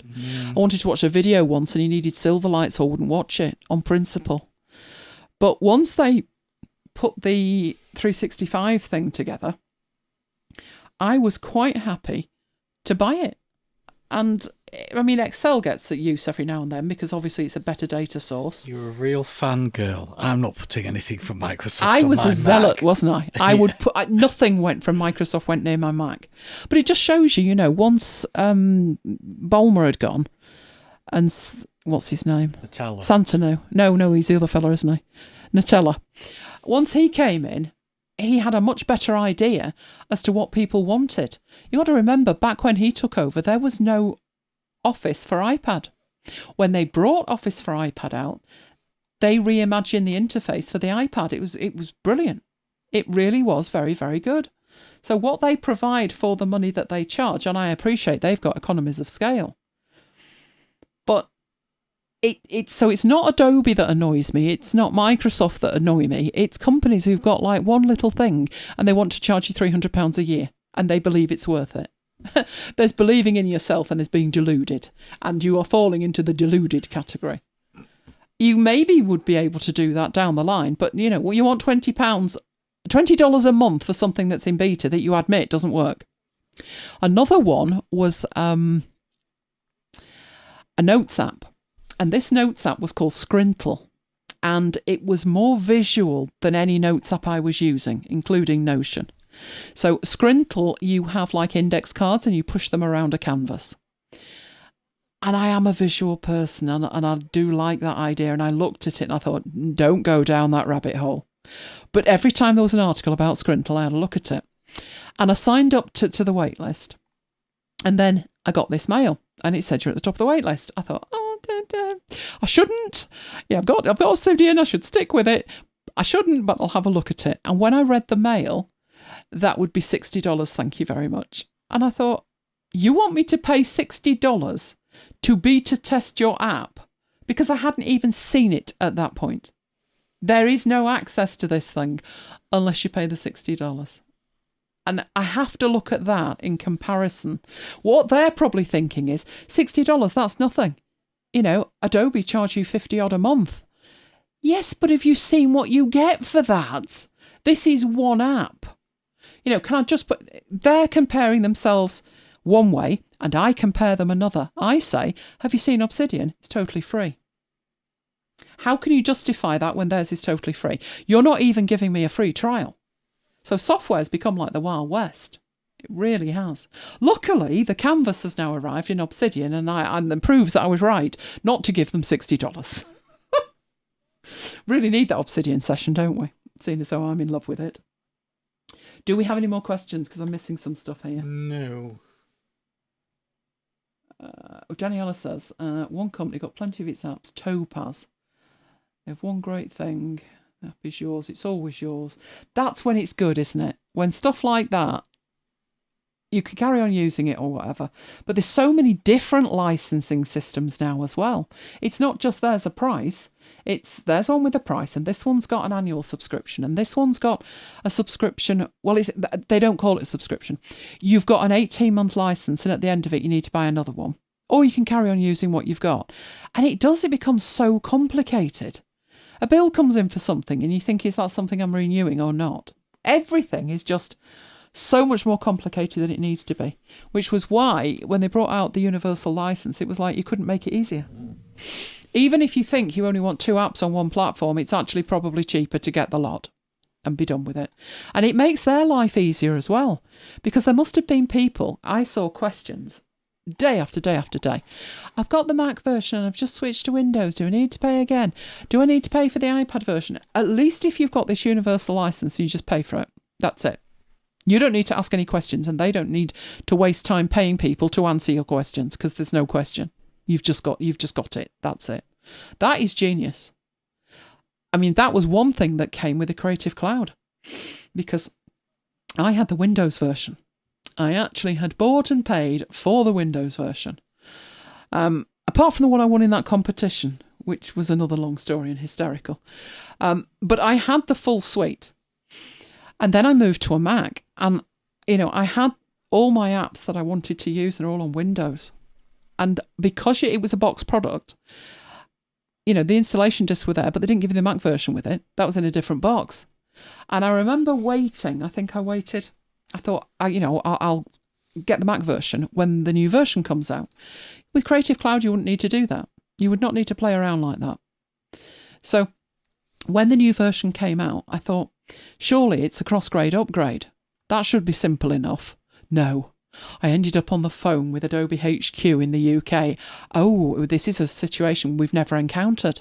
They've had people who have cross-graded, and they've had people that have upgraded, but not a cross-grade upgrade at the same time. They didn't know what to charge me. But now there is none of that. You've got a Creative Cloud membership and put it on what you like, which is a much better way to go. So some things are better, some things aren't so good. That's where we're at, I would say. Patience says, years back you could get it where it worked on both platforms, but companies went platform specific and they're moving back to universal.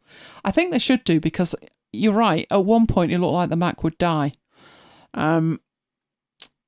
And then there was like the Renaissance. And now, if you think about companies like Craft was built for the iPad. They obviously made a Mac app, but they're using Swift for it. So how they're building that on Windows, I have no idea. But they are, because people who have come to the application through a device, but happen to be using Windows, not a Mac, are demanding it.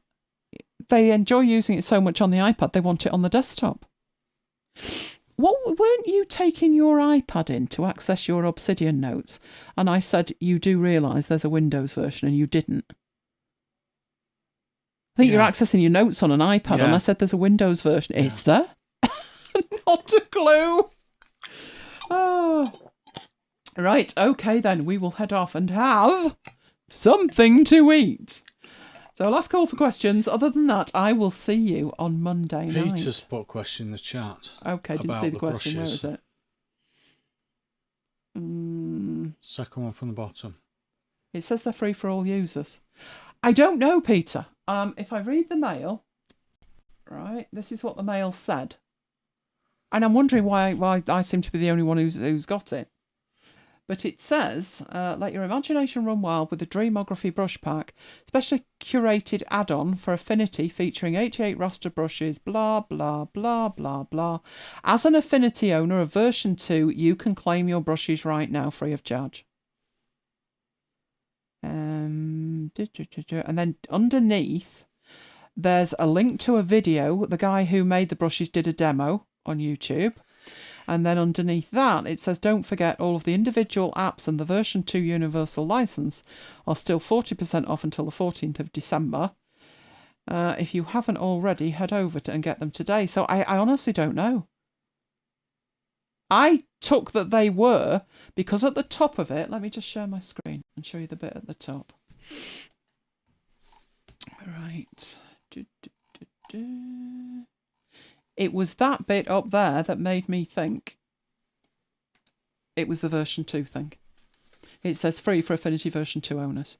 But I don't know whether it's free for everybody or whether they're working on a bigger bundle. I've no idea. I took from that line that this was it. This was the freebie. But I didn't know you hadn't had it. No. But it wouldn't prove anything, would it? You'd have to be somebody who hasn't bought version 2 to go through the process and then tell us, does it work or not? And if it doesn't, then it's the version 2 gift. And if it does, then I've no idea. I don't know what they're planning on doing. Ash did say it might take us some time to put this together. So I wasn't really expecting it as fast as it arrived. It appeared and I thought, oh, this is it. But maybe it's not. I don't know.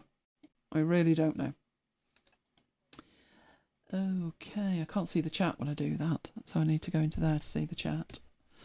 There we go. Right, okay then, in that case, we will head off. Oh, it's just turned midnight. Look at that. Look at that. So I will say good night from me. And good night from me. And we will both see you next time. Stay safe, guys.